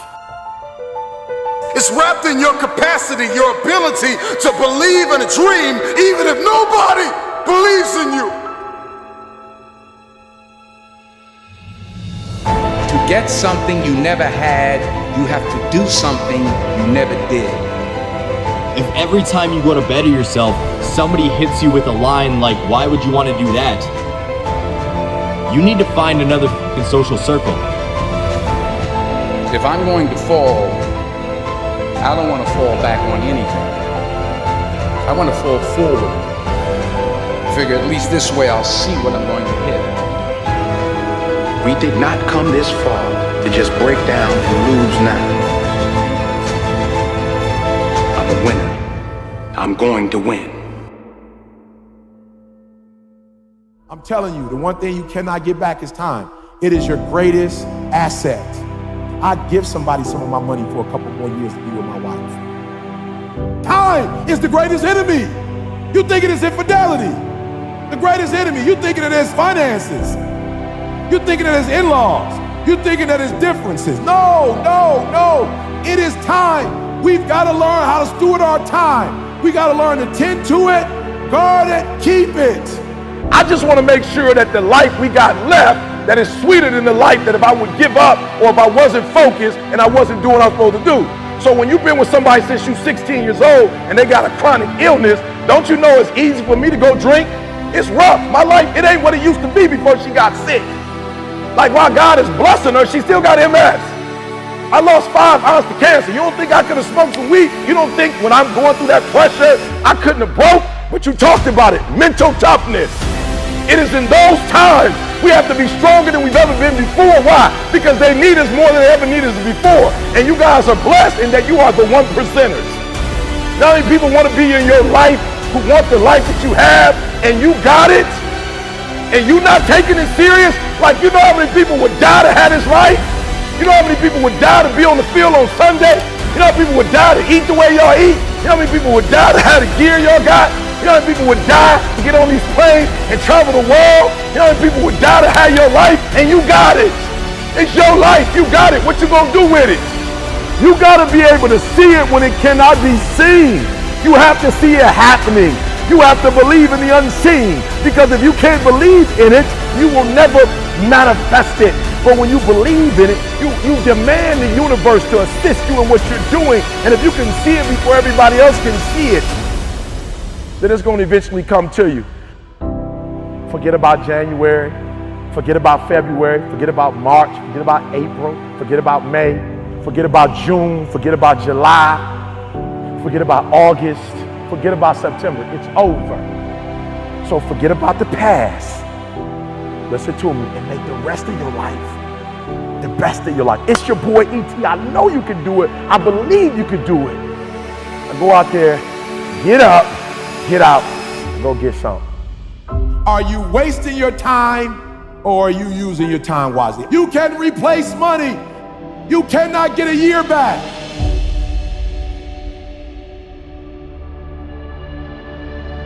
All you need to get where you're going, you already got it. Right? You already have it. All I need you to do is believe in yourself. Well, you say, E.T., my teacher don't believe in me. My own parents don't believe in me, right? You don't listen to me. You don't need nobody else to make your dreams become reality. I don't need them to believe in me. I don't need them to encourage me. I don't need them to pump me up, to motivate me. I'm my own motivation. All you need is a dream. All you need is a goal. Because once you get your goal, you activate it. You come to life. You come to life. You come alive. You are, once you have a goal, you got something to wake up to. You got something to go to bed for, all right? What you are to be, you're now becoming. I earned the right to be here. I grinded to be here. I get up at 3 o'clock in the morning the last 13 years, giving out content every day. I deserve to be here. Don't talk to me like that.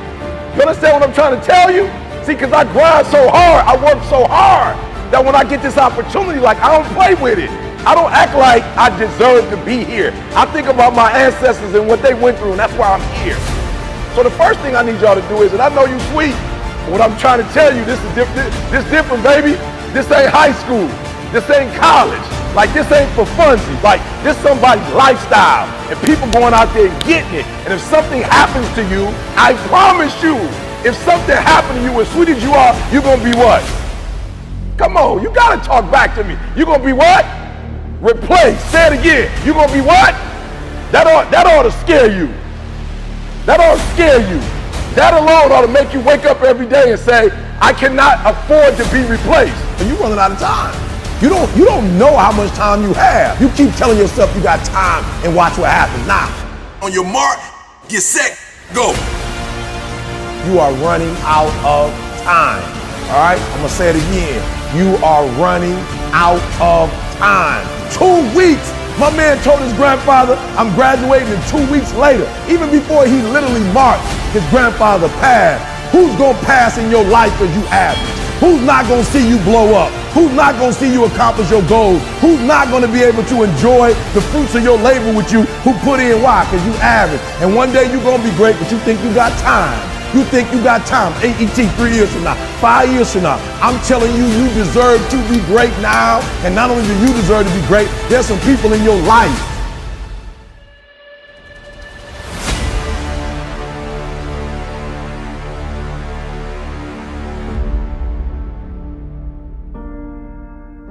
Listen to me, you're running out of time. That's right, you got a job and you new at it. Yup, you new at your job and you like, E.T., look, I just got here. I got forever. Listen to me very closely. You gotta hear me. You might be at that job another 10 years. You might be there another 20 years. But that opportunity, somebody's about to leave and get another job. Hear me very closely. Somebody's about to quit. Somebody's about to get fired. And you will not, listen to me, you will not be ready at that particular moment to go to the next level. We're not talking about the job right now. We're talking about an opportunity. You never know when your opportunity is that opportunity. It may not be 2 years from now. It may not be 3 years from now. It may not be 4 years from now. Your opportunity might come in the next 6 weeks. Your opportunity to get your mama out of that neighborhood and get your mama into a new neighborhood, listen to me, that opportunity might come in the next 6 months. The question is, will you be ready when that opportunity comes? So you're running out of time. 1 minute you're doing it, the next minute you're not. 1 month you're doing it, the next minute you're not. We're not talking about consistency right now. We talked about consistency before. We're not talking about consistency right now. I'm talking about residence. You gotta surrender to that thing. You can't be playing with it. You can't, should I quit? Should I give up? Or should I keep going? Listen to me, I can't tell you what you should do. But I'm gonna ask you this question, what's in your seeds? This is not for the head, this is for the heart. What's the seed to you? What is it worth to you? What is it worth? What is it worth to you? Well, I don't know what your seed is. I don't know what your harvest is going to be when it's fully developed. I don't know if you should abort right now or not. I don't know if you should quit or you should give up, but I'm gonna ask you this, what's the value of your seed? I know my seed, I couldn't give up. Homeless, I still couldn't give up. 12 years to get there, I couldn't give up. I'm one class shy, the stats of the PhD. I can't give up, why? Because the value, what it's worth, what I put in too much. I've given too much, I've sweat too much. I've given up sleep. I've given up friendships. I've given up so much stuff that I had to get back later. Why? Because the value, I put too much in it. What's it worth to you? What does it cost? What price have you paid for it? What has it cost you? And if it costs you something, then you better not quit until you get a harvest. You cannot get a year back.